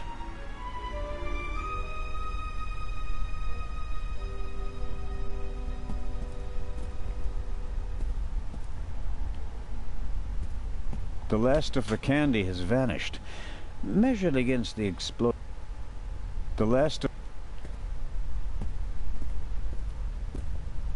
whiskey, scotch, rum, liqueurs.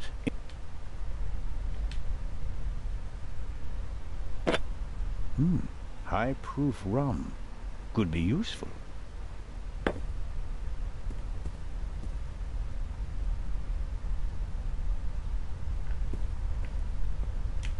Champagne. Maybe we'll open a bottle if we get up. Carling Black Label. A British beer. No good. For practical purpose. Rum from Austria. Believe it or not, it's 80% out.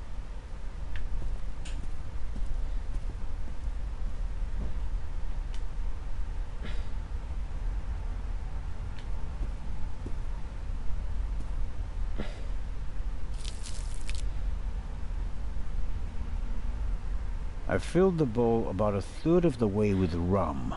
Phew.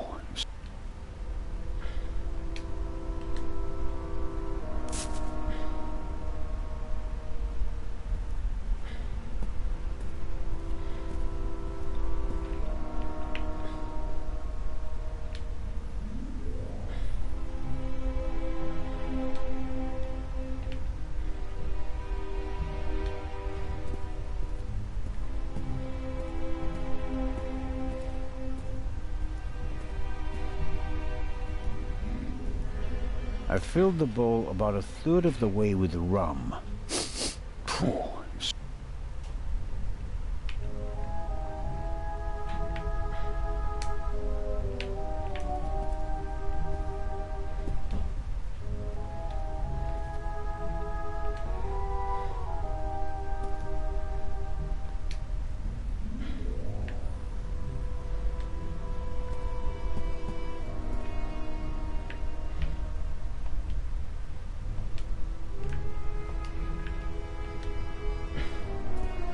Rum from Austria.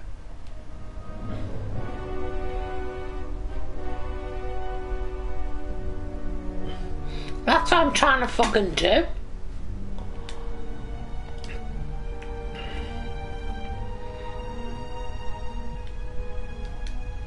I'll never set fire to the chair like using matches. I need a better plan.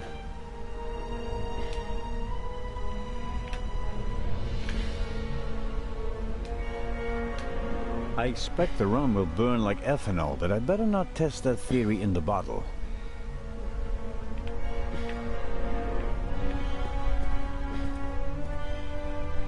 I filled the bowl about a third...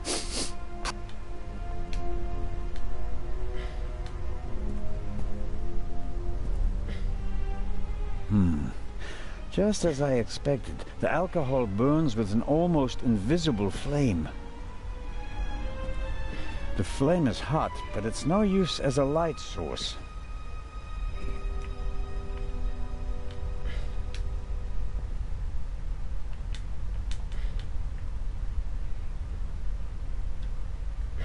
Some matches, and half of the book to get the flame going.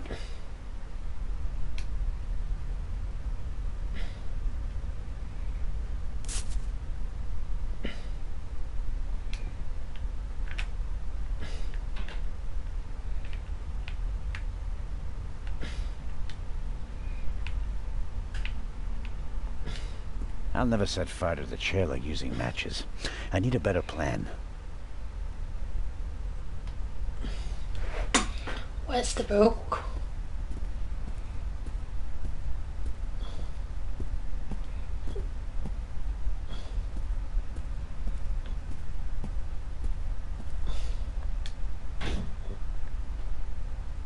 A burning match.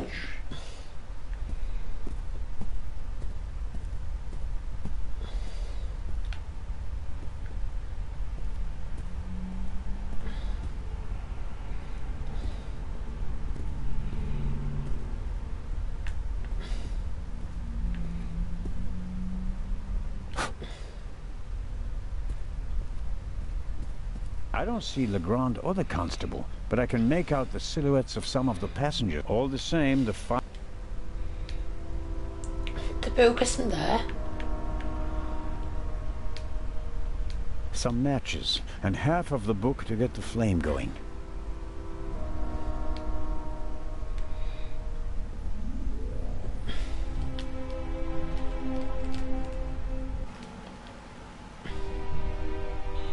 Some matches, and half of the book to get the flame going.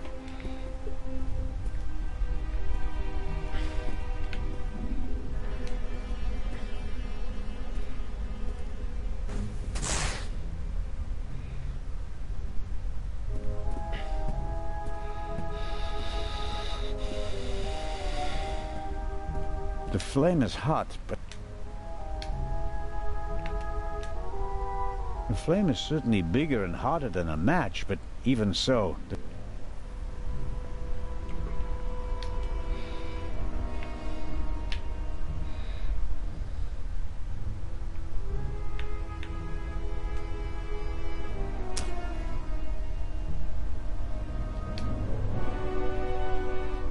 I shouldn't be wasteful. One burning match should be enough.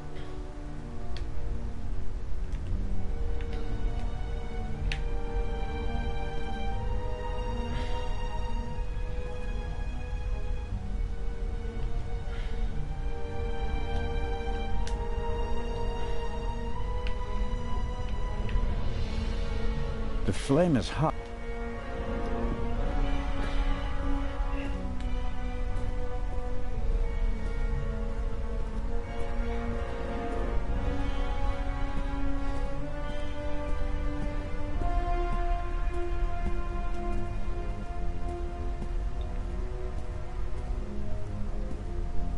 I should concentrate on uncoupling the freight car. I'm positive that Legrand has everything else under control.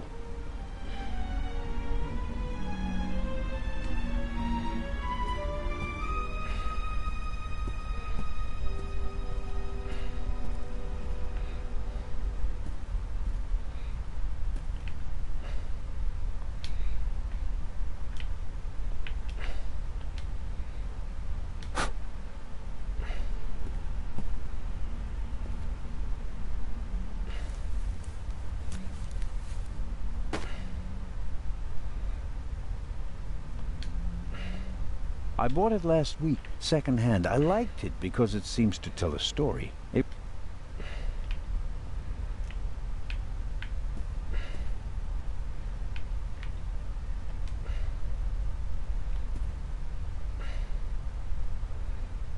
That should do it.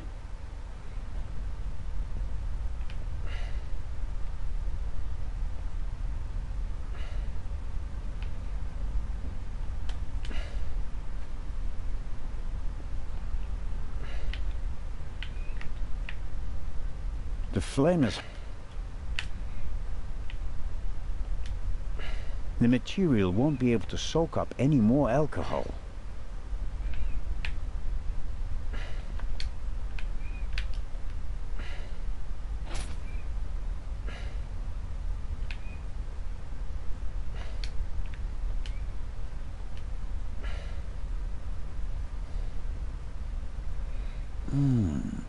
The alcohol burns with a dim blue flame. It doesn't shed enough light and will probably burn out in a few seconds.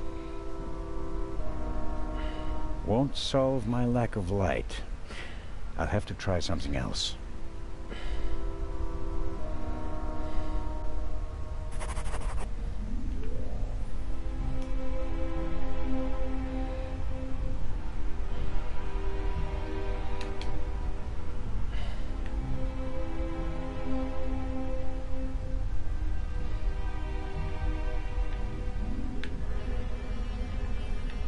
Some matches, and half of the book to get the flame going. Some matches, and half...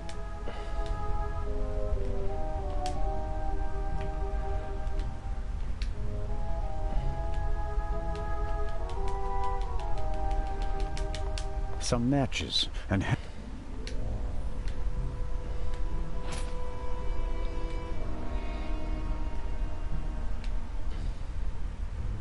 It's taking too long. Time is running out.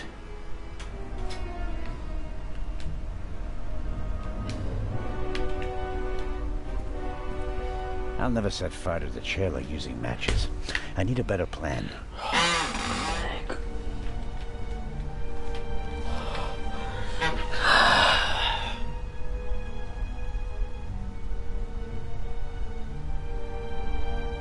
The flame is hot, but it's no use as a light source.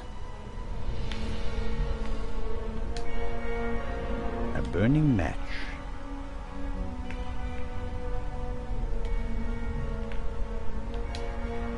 I expect the rum will burn like ethanol, but I'd better not test that theory in the bottle.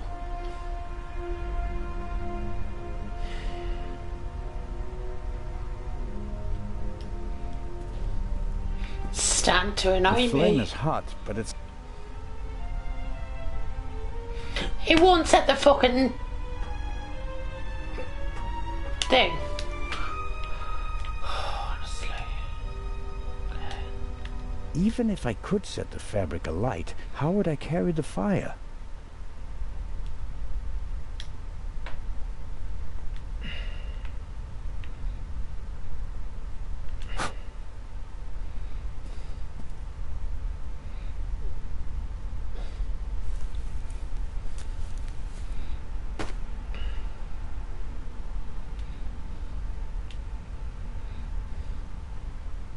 That should do it.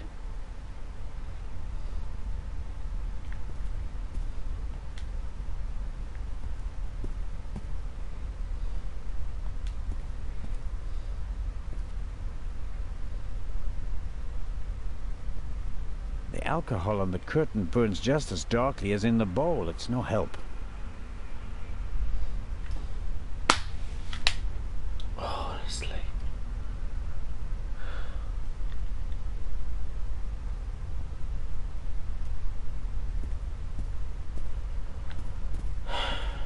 Rum from Austria.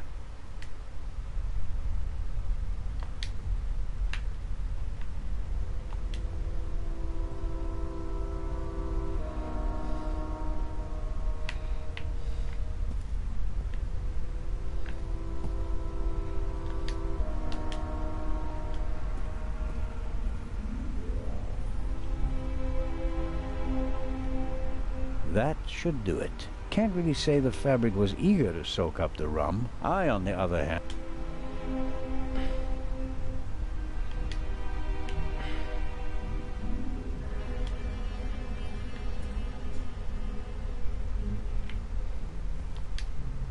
A fine probably doesn't burn...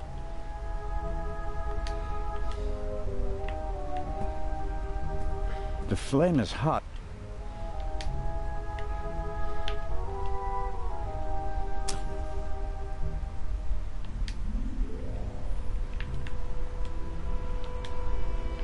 Even if I could set the fabric alight, how would I carry the fire?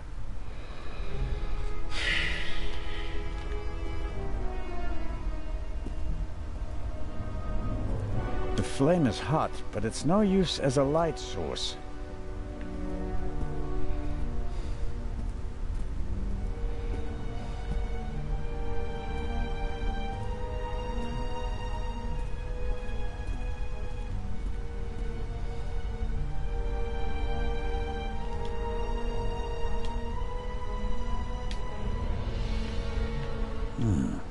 That'll get me something like a Molotov cocktail.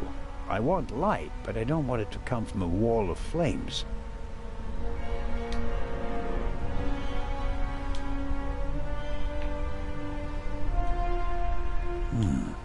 That'll get me something. I want light, but I don't want it to come from a wall of flames.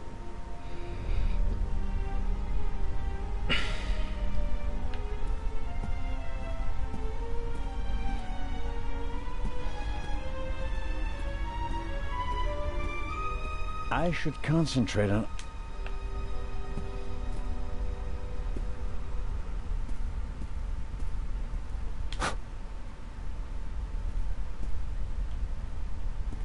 the fire. Here in the Alps there have been dozens of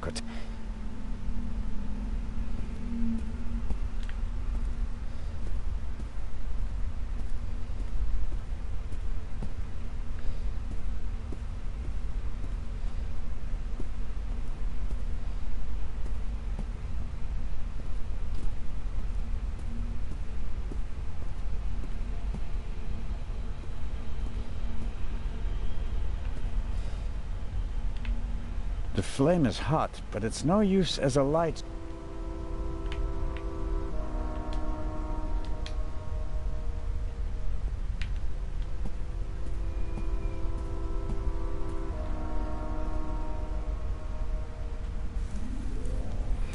Not as far as I know. I've picked everything up.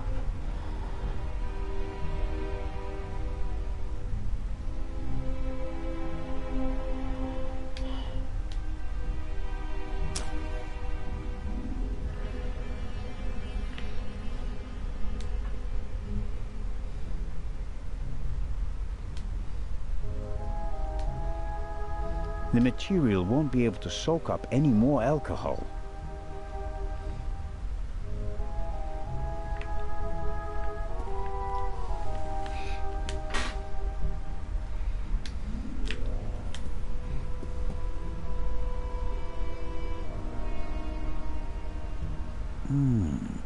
The alcohol burns with a dim blue flame. It doesn't shed enough light and will probably burn out in a few seconds. Won't solve my lack of light. I'll have to try something else.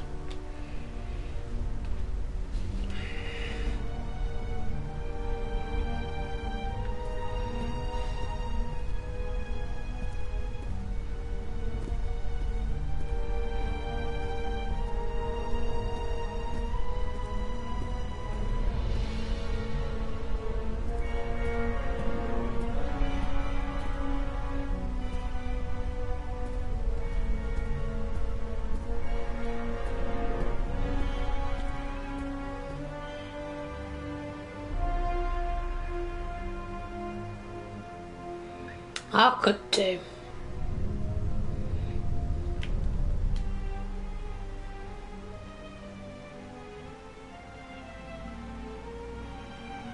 Try the pills first.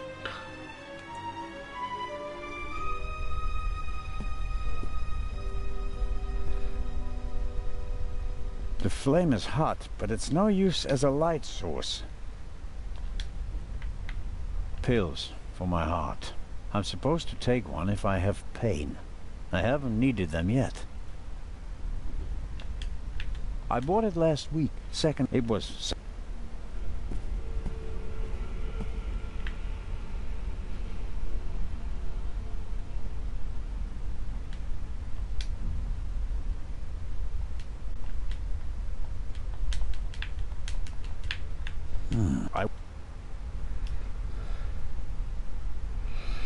No, just try this.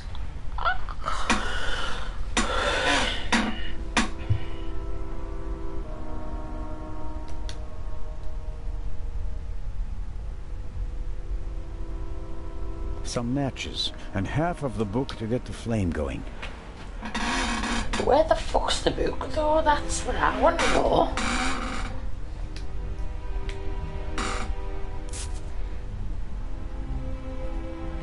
Because the book's not in the fucking inventory.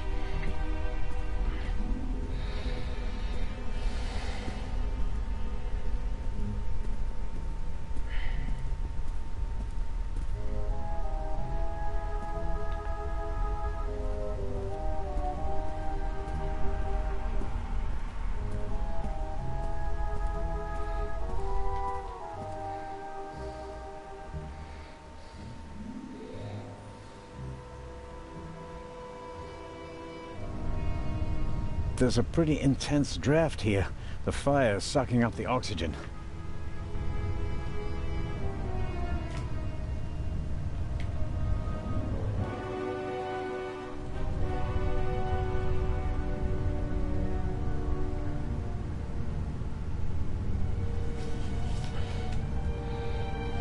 I can feel cold metal and a screw, but I can't do...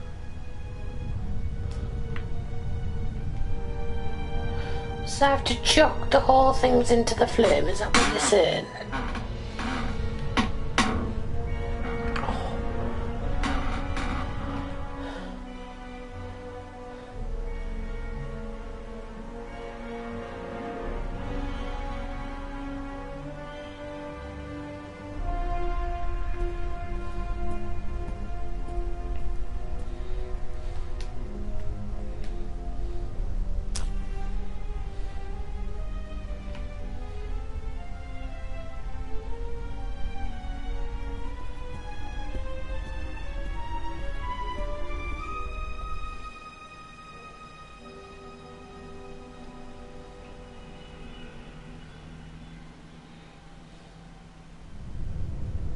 There's a pretty intense draft here. The fire is sucking up the oxygen.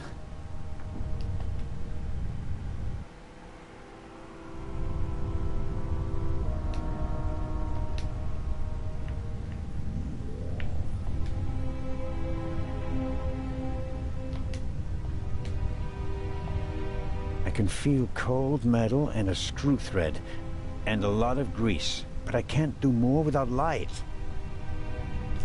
It doesn't let you move around either. Oh, for fuck's sake. It's going to be something so simple.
The material won't be able to soak up any more alcohol.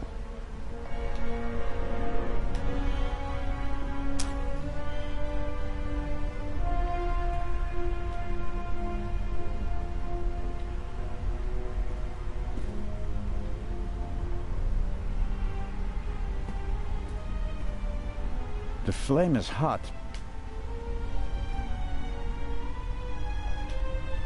The material won't be...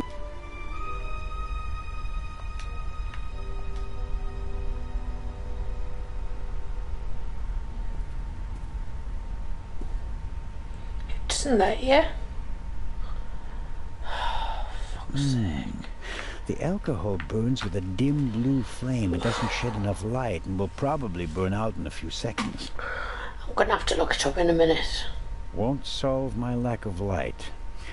I'll have to try something else.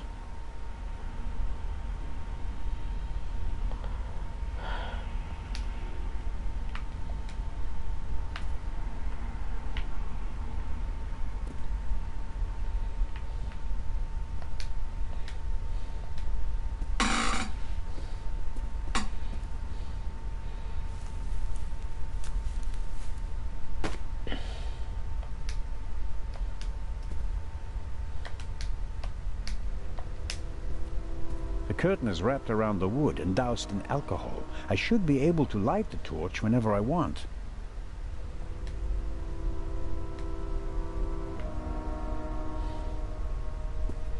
So how the hell did you pick it up then? Some matches, and half of the book to get the flame going.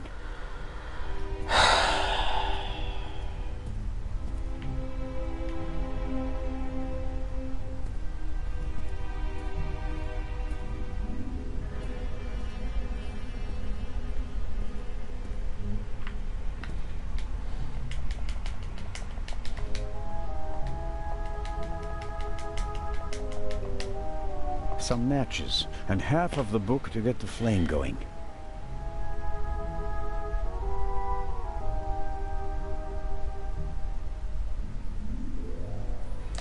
I don't understand it.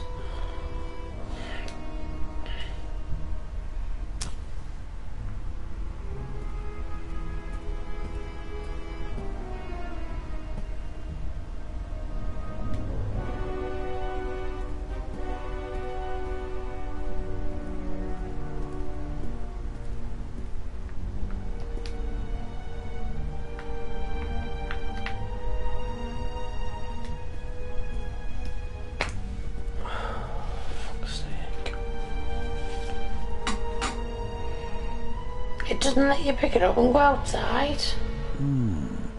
The alcohol burns with a dim blue flame. It doesn't shed enough light and will probably burn out in a few seconds. Won't solve my lack of light. I'll have to try something else.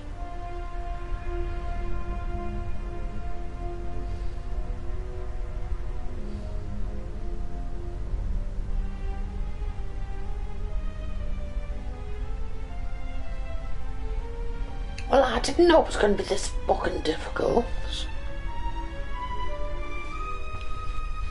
Did I? I'm going to have to look it up.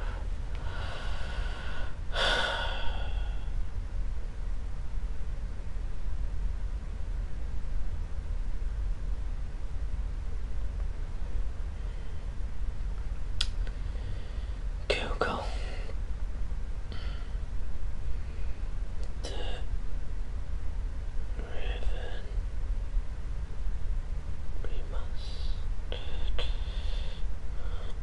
One couple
Fucking hell. Right.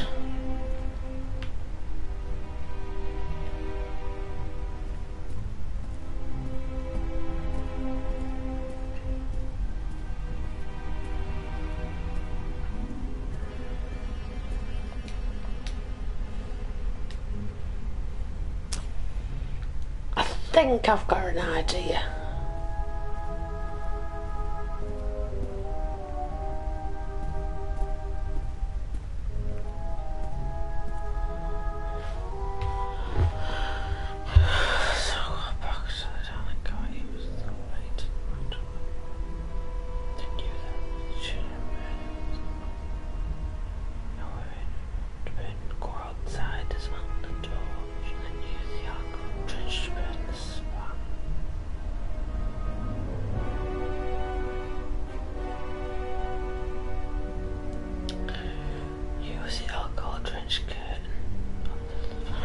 Right.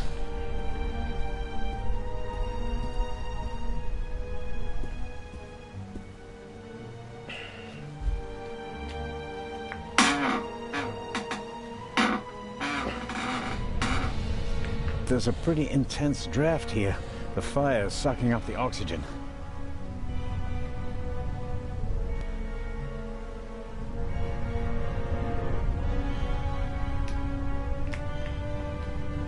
Okay, I'll smear some grease on the curtain.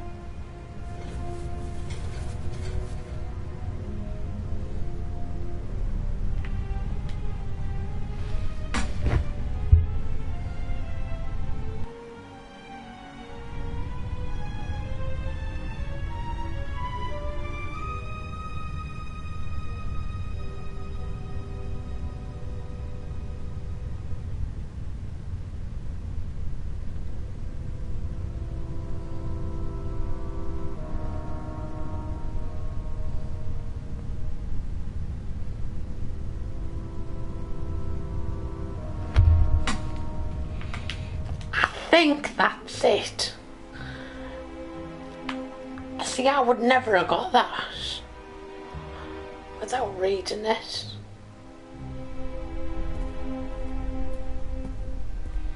Right, now put the torch back together.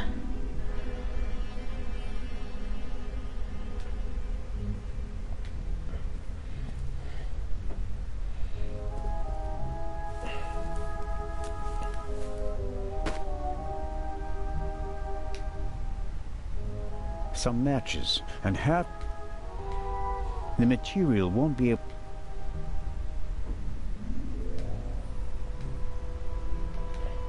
Some matches, and half of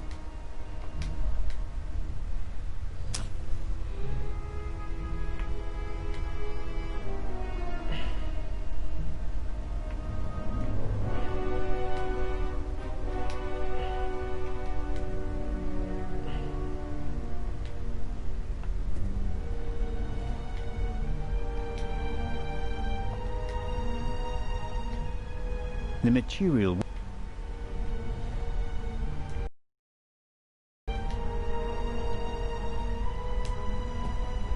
from the flame is hot, but it's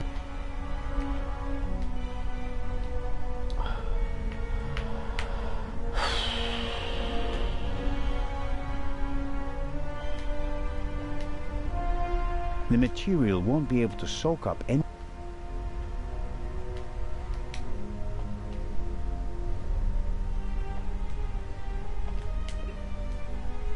How the fuck am I meant to light it now?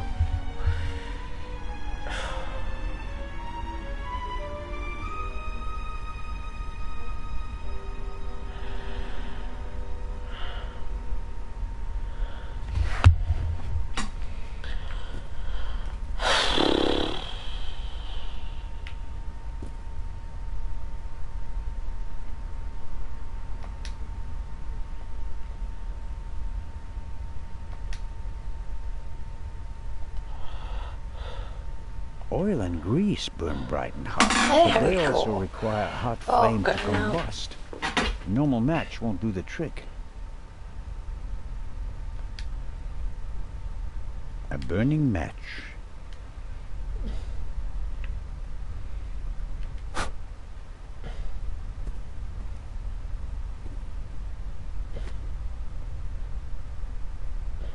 I'm the god of fire.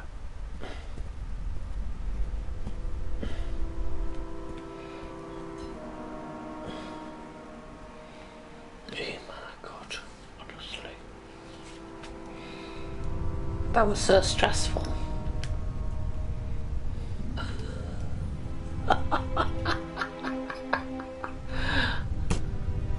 That's better now.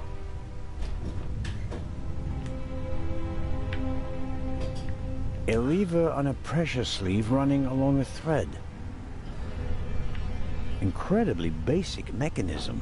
The kind that lasts forever.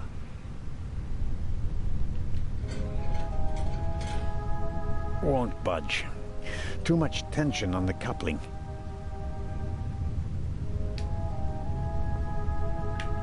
Stern-Thaler matches. Probably German. I'll give them back to Dr. Gebhardt. Aha! I can uncouple it with this lever. Okay.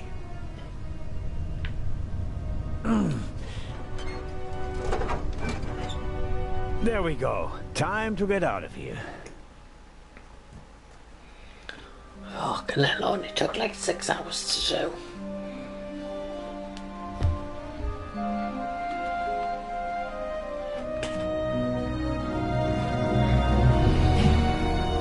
Listen, everybody! Listen! Robert, what's the situation? Yeah, couldn't find the engineer, so I got in the driver's cab myself and released the brake.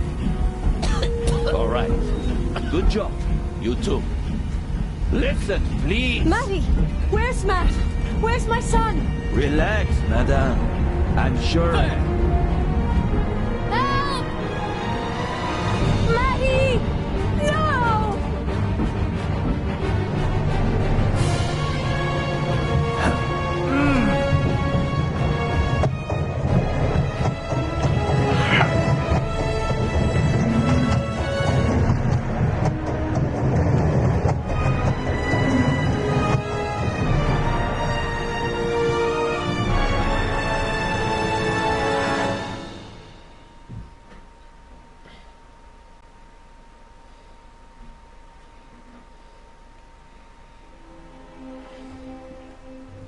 Is that the end of the first chapter now? Oh, I don't know.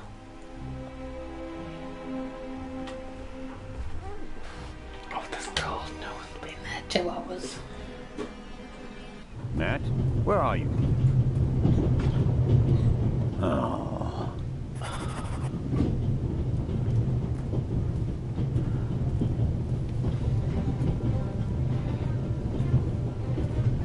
Matt, are you there?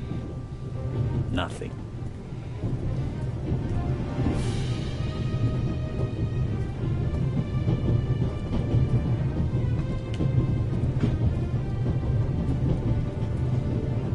Hey, there you are. What were you thinking? Come out of there. Is he gone? Is who gone? The man. What man? There was a man. He was coughing. One of the passengers? I think he came down from the roof. What are you doing on the train anyway? Why didn't you wait in the tunnel with the other passengers? I wanted to get my pistol. Your pistol? There's so many cops and thieves and explosions and everything. Then I need a pistol too. Makes sense. All right. First, I'll stop the train, and then we'll have a chat, okay? You want to come out? Good idea. You stay put.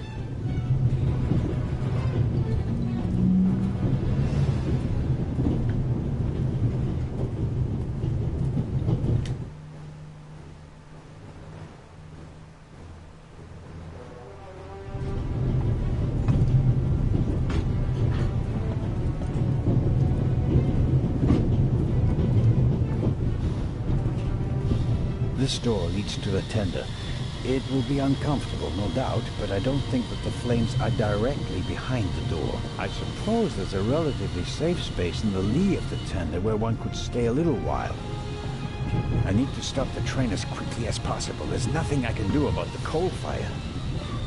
I need to stop the train as quickly as possible.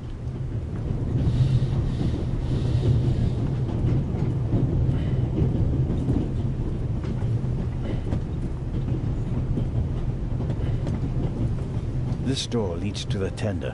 It will be on... I suppose there's a relative... I need to stop the train...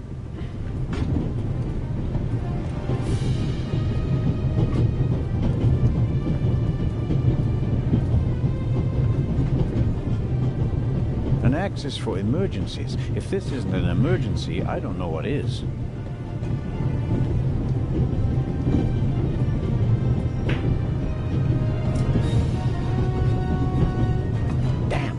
Makes things extremely complicated. How can I stop the train?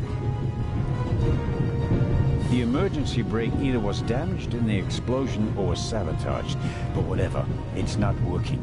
I think I should try to uncouple the engine. I mean, how else can I stop the train?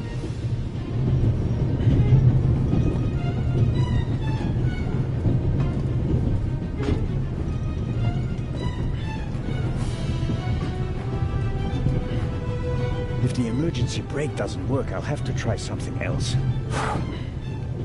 Ouch! Hot!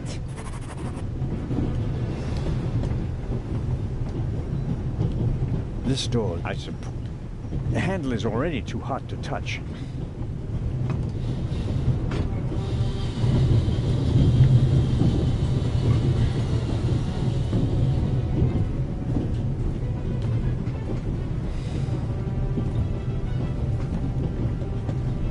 Get in. I presume the Baroness's luggage toppled over and is blocking the door.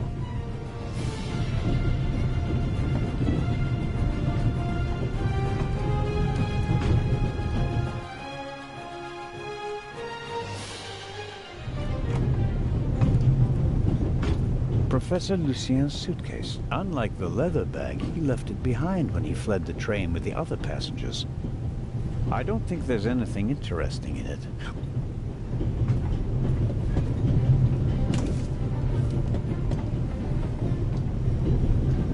Large, soft towel. Very comfortable. I'll wrap it around my neck to keep my hands free. What have you got yourself into? Couldn't you have just let it be? But no, of course not. And now you're here, on an out-of-control train in the Alps, responsible for the life of a child who'll be doomed without... What are you waiting?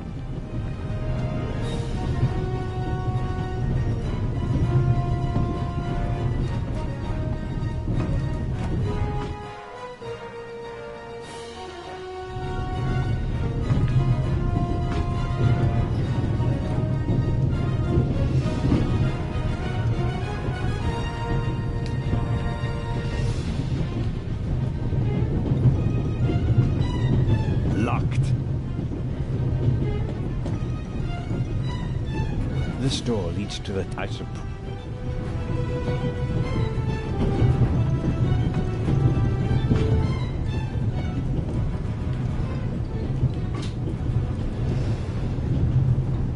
The handle is already too hot to touch.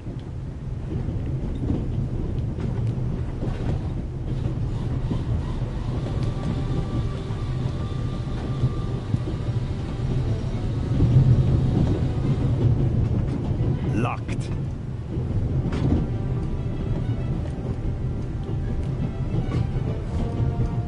The handle is already too hot. This door leads to the I suppose.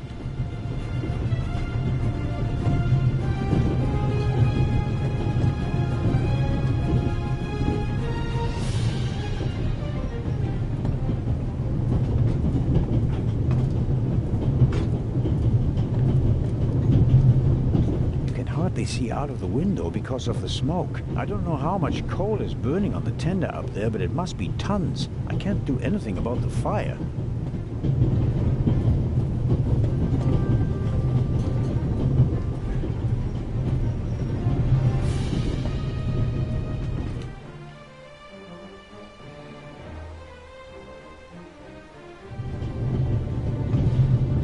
Matt saw something. It could prove if I don't stop the train soon.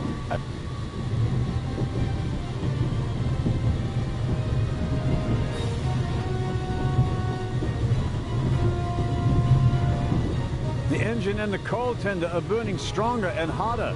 The airflow is feeding the flames. I have to decouple the wagons immediately. Sooner or later, the engine will be blown apart.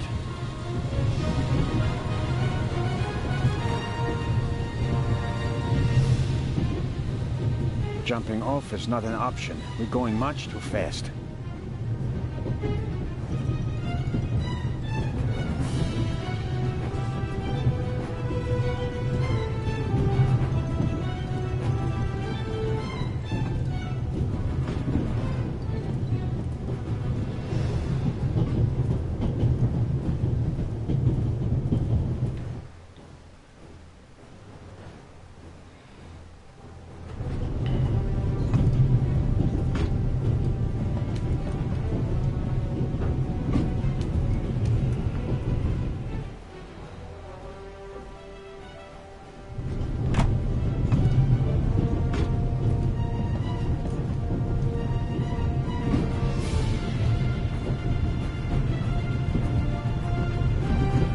Tanks don't seem to be damaged.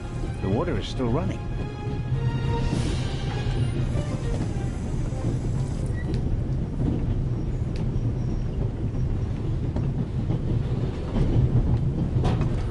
It's soaking up the cold water. My situation isn't that desperate. I'll take the axe with me when I explore the rest of the train. It's just in the way here.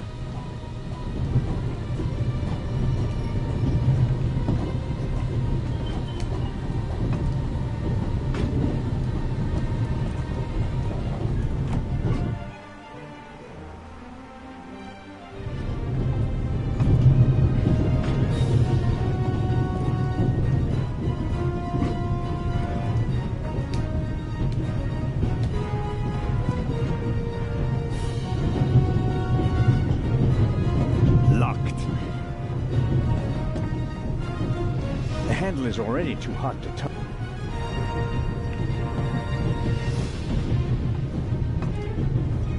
The handle is already too hot to touch. This door leads to the tender. I suppose...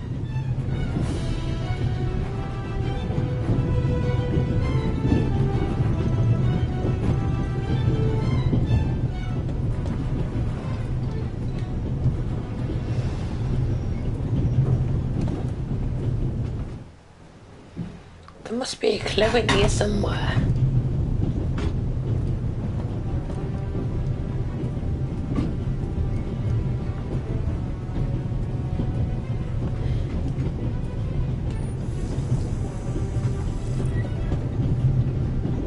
When the high and mighty travel, they travel in style.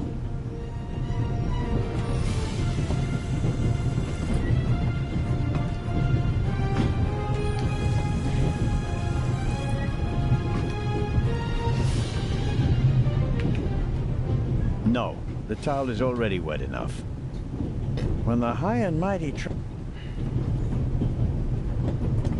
I'll take the axe with me when I explore the rest of the train. It's just in the way here. I'll take the axe with me when I explore the rest of the train. It's just in the way here.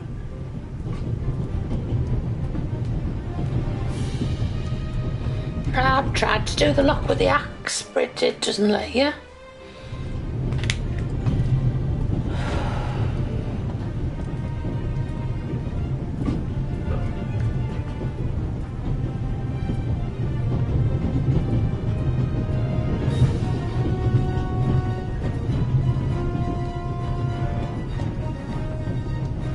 The handle is already too hot.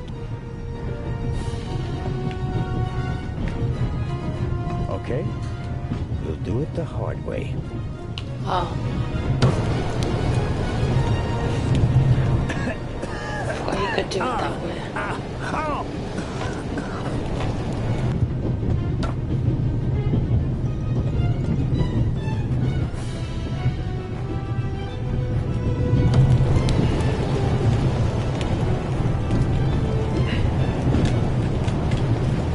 I forgot the way you had to do it.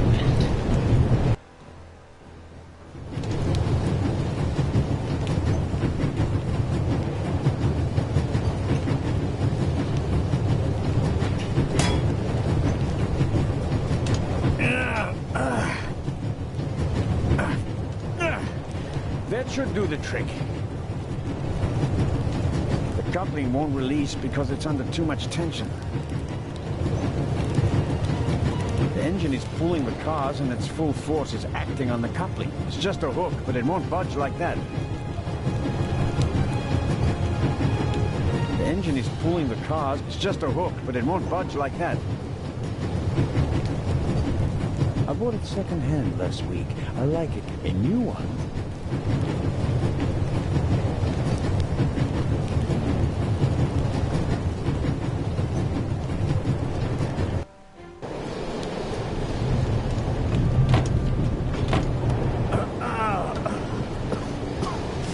Hell could hardly be worse. The wet towel around my head will protect me. With headgear like this, I can dare to plunge into the inferno. I bought it second-hand, a new one.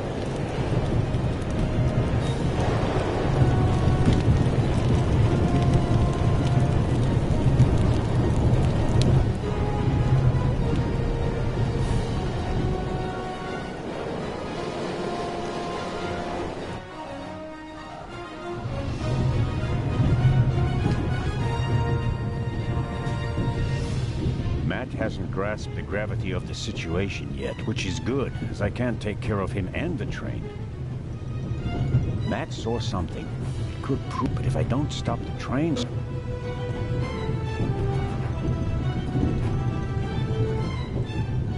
The boiler is under extreme pressure and there's nobody to control it. It's all up to me. The boiler...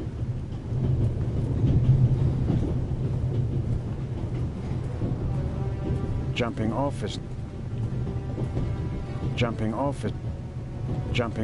not an option. We're going much too fast.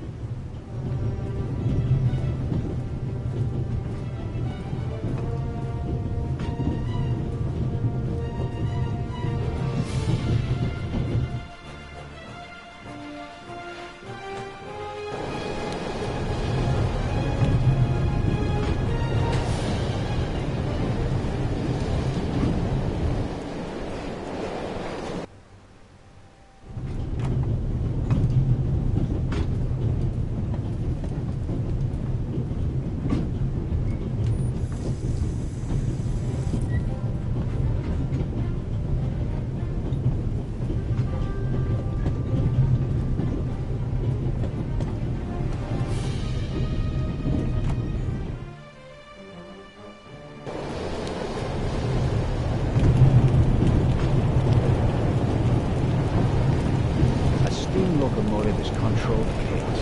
Fire, hot steam, enormous pressure, all kept in check by tons of steam. A runaway steam locomotive is a bomb waiting to explode.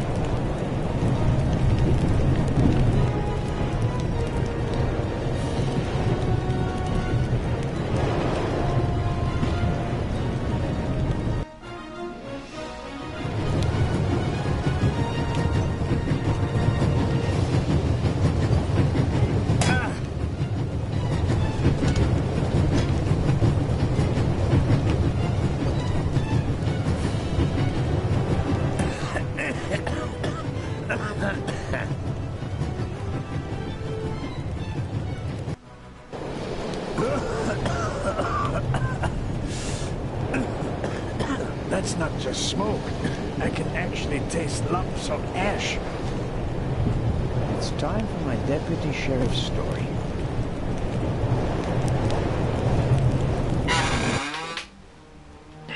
I uncoupled the locomotive at full speed. Not bad, eh? Do you think we'll get in trouble? Because of the locomotive? I don't think so. It was pretty old already. Come out so we can have a chat. I checked the entire train. There's no one on it except for us. What an adventure. Oh, yeah. Tell me, what did you see on the train? Well, it was like this. I wanted to get my pistol.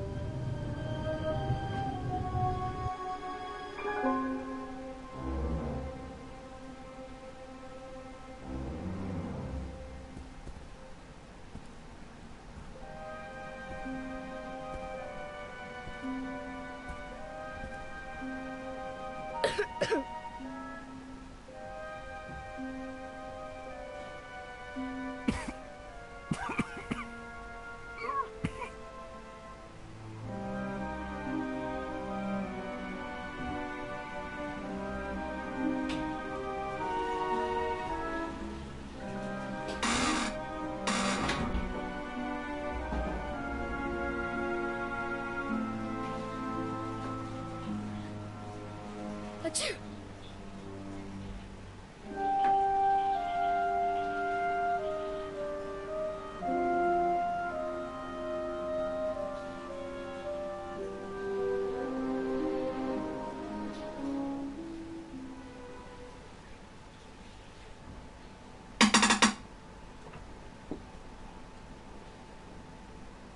And then? When the guy was gone, I got up and banged on the window. I wanted to get out of there, but then I thought, what if the guy can hear me from the next car? So I got scared, and I hit again. You did well. Are you sure it was a man? Yeah, very sure. What else could he be? A woman? Heh, no. Girls can't be thieves. Girls are always honest. If only you knew. The envelope that the man lost, where is it? I thought it might be important. I think we should have a look. Some cash, an Italian passport, blank. Very interesting. And here, a ticket for the cruise. What? The tickets we have for the big ship from Venice to Cairo look exactly the same. Interesting.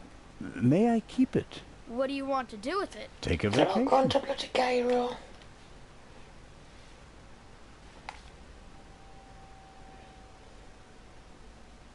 I should have asked him if it was already recognised. Bugger.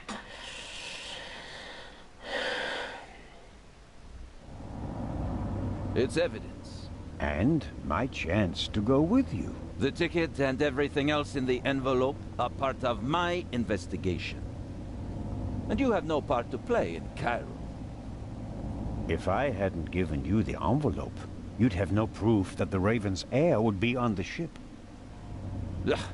The ship is his next chance to steal the eye, and he won't give up until he has it. And that's precisely why you should let me come along. No.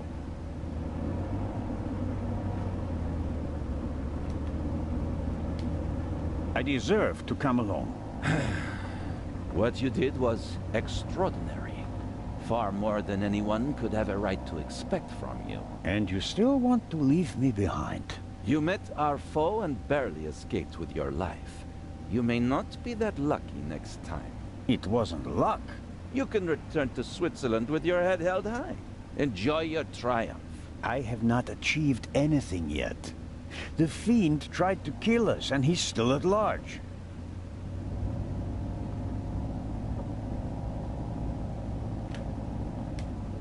I'm coming with you. Full stop.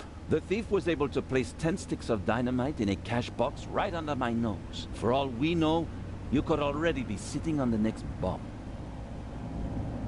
You cannot come. But, Inspector...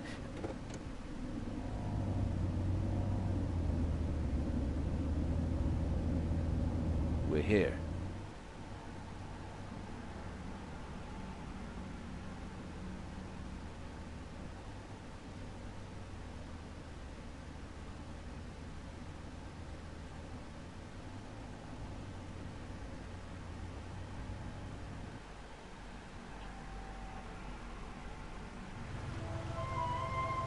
Inspector Legrand, an urgent telegram from Paris.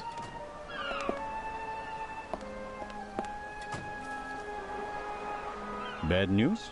It's about the unfortunate events on the train, and to return to Paris and explain myself. But sir, what about the eye? They want to inform the Egyptian authorities that there might be a burglary attempt. Might? Egyptian authorities?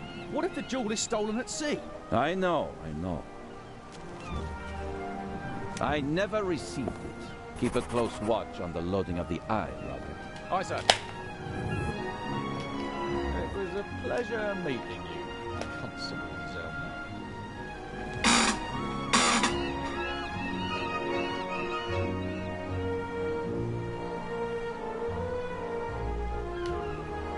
What is the constable's problem with me? I think he's jealous. Scotland Yard assigned him to assist me, just as you were sent by the Swiss authorities. With the distinction that he may go to Egypt. Robert is to accompany me at all times. Your mission was restricted to Switzerland. At this moment, I want to be sent back to Switzerland just as much as you want to be sent back to Paris. I know, but I'm walking on thin ice, and I can't carry you too. And the second eye is in that safe? Yes, an emerald. It's been kept in a bank in Zurich since the start of the war.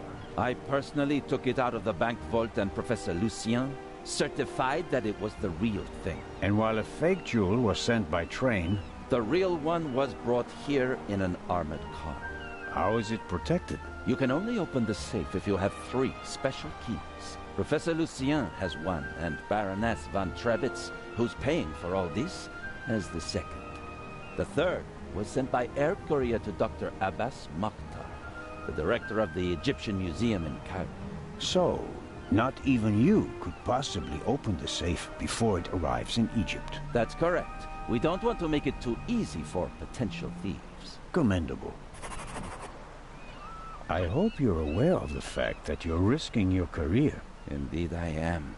Why do you care so much about this case? Someone pretends to be the Raven, and you promptly risk your career? What if he's not just pretending? What do you mean by that? It's his handwriting. And there's only one person who ever called me Nico.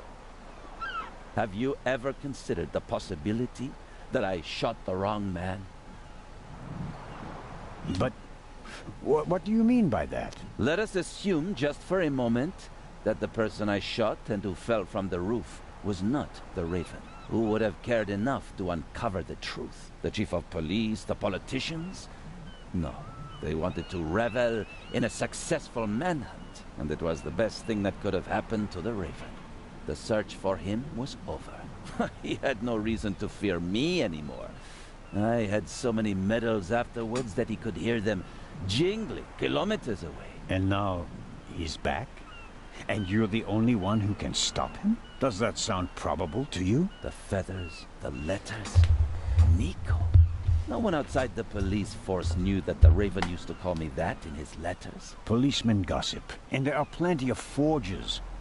You can't seriously intend to stake your reputation on such weak evidence. My reputation rests on something that I probably did not do. I have to find out who's behind all this. Let's review. One of the 2 most valuable jewels in the world was stolen. Obviously, the second one will be next. And you suspect a legendary burglar who's been dead for 5 years. Go on. The second jewel is about to be put on board over there, in a safe that requires 3 keys. Our thief may already have the first key, the archaeologist's key, from the train. We don't know anything about the status of the second key, which was meant to be air freighted to Cairo. We have to assume that he already has it. Therefore, there's just 1 key left. The Baroness's. Correct. So, you'll need my eyes on board. Look, you can keep your eyes open for me here on the wharf. I'd be most grateful. But when this ship sets sail, you will not, I repeat, not be on board. But, Inspector, we're dealing with a dangerous man, and I will pursue him regardless of the consequences. I won't let you get mixed up in this affair. It's still my decision. No, it's not. It's mine, and I've already made it. Good day, Constable Zellner.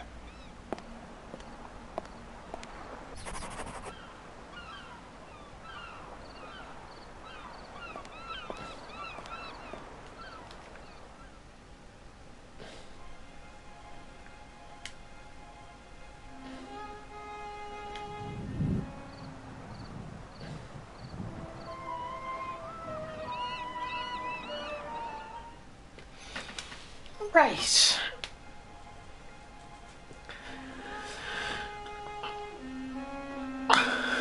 I'm going to leave it there for today. Can't believe it's been 2 hours and 45 minutes.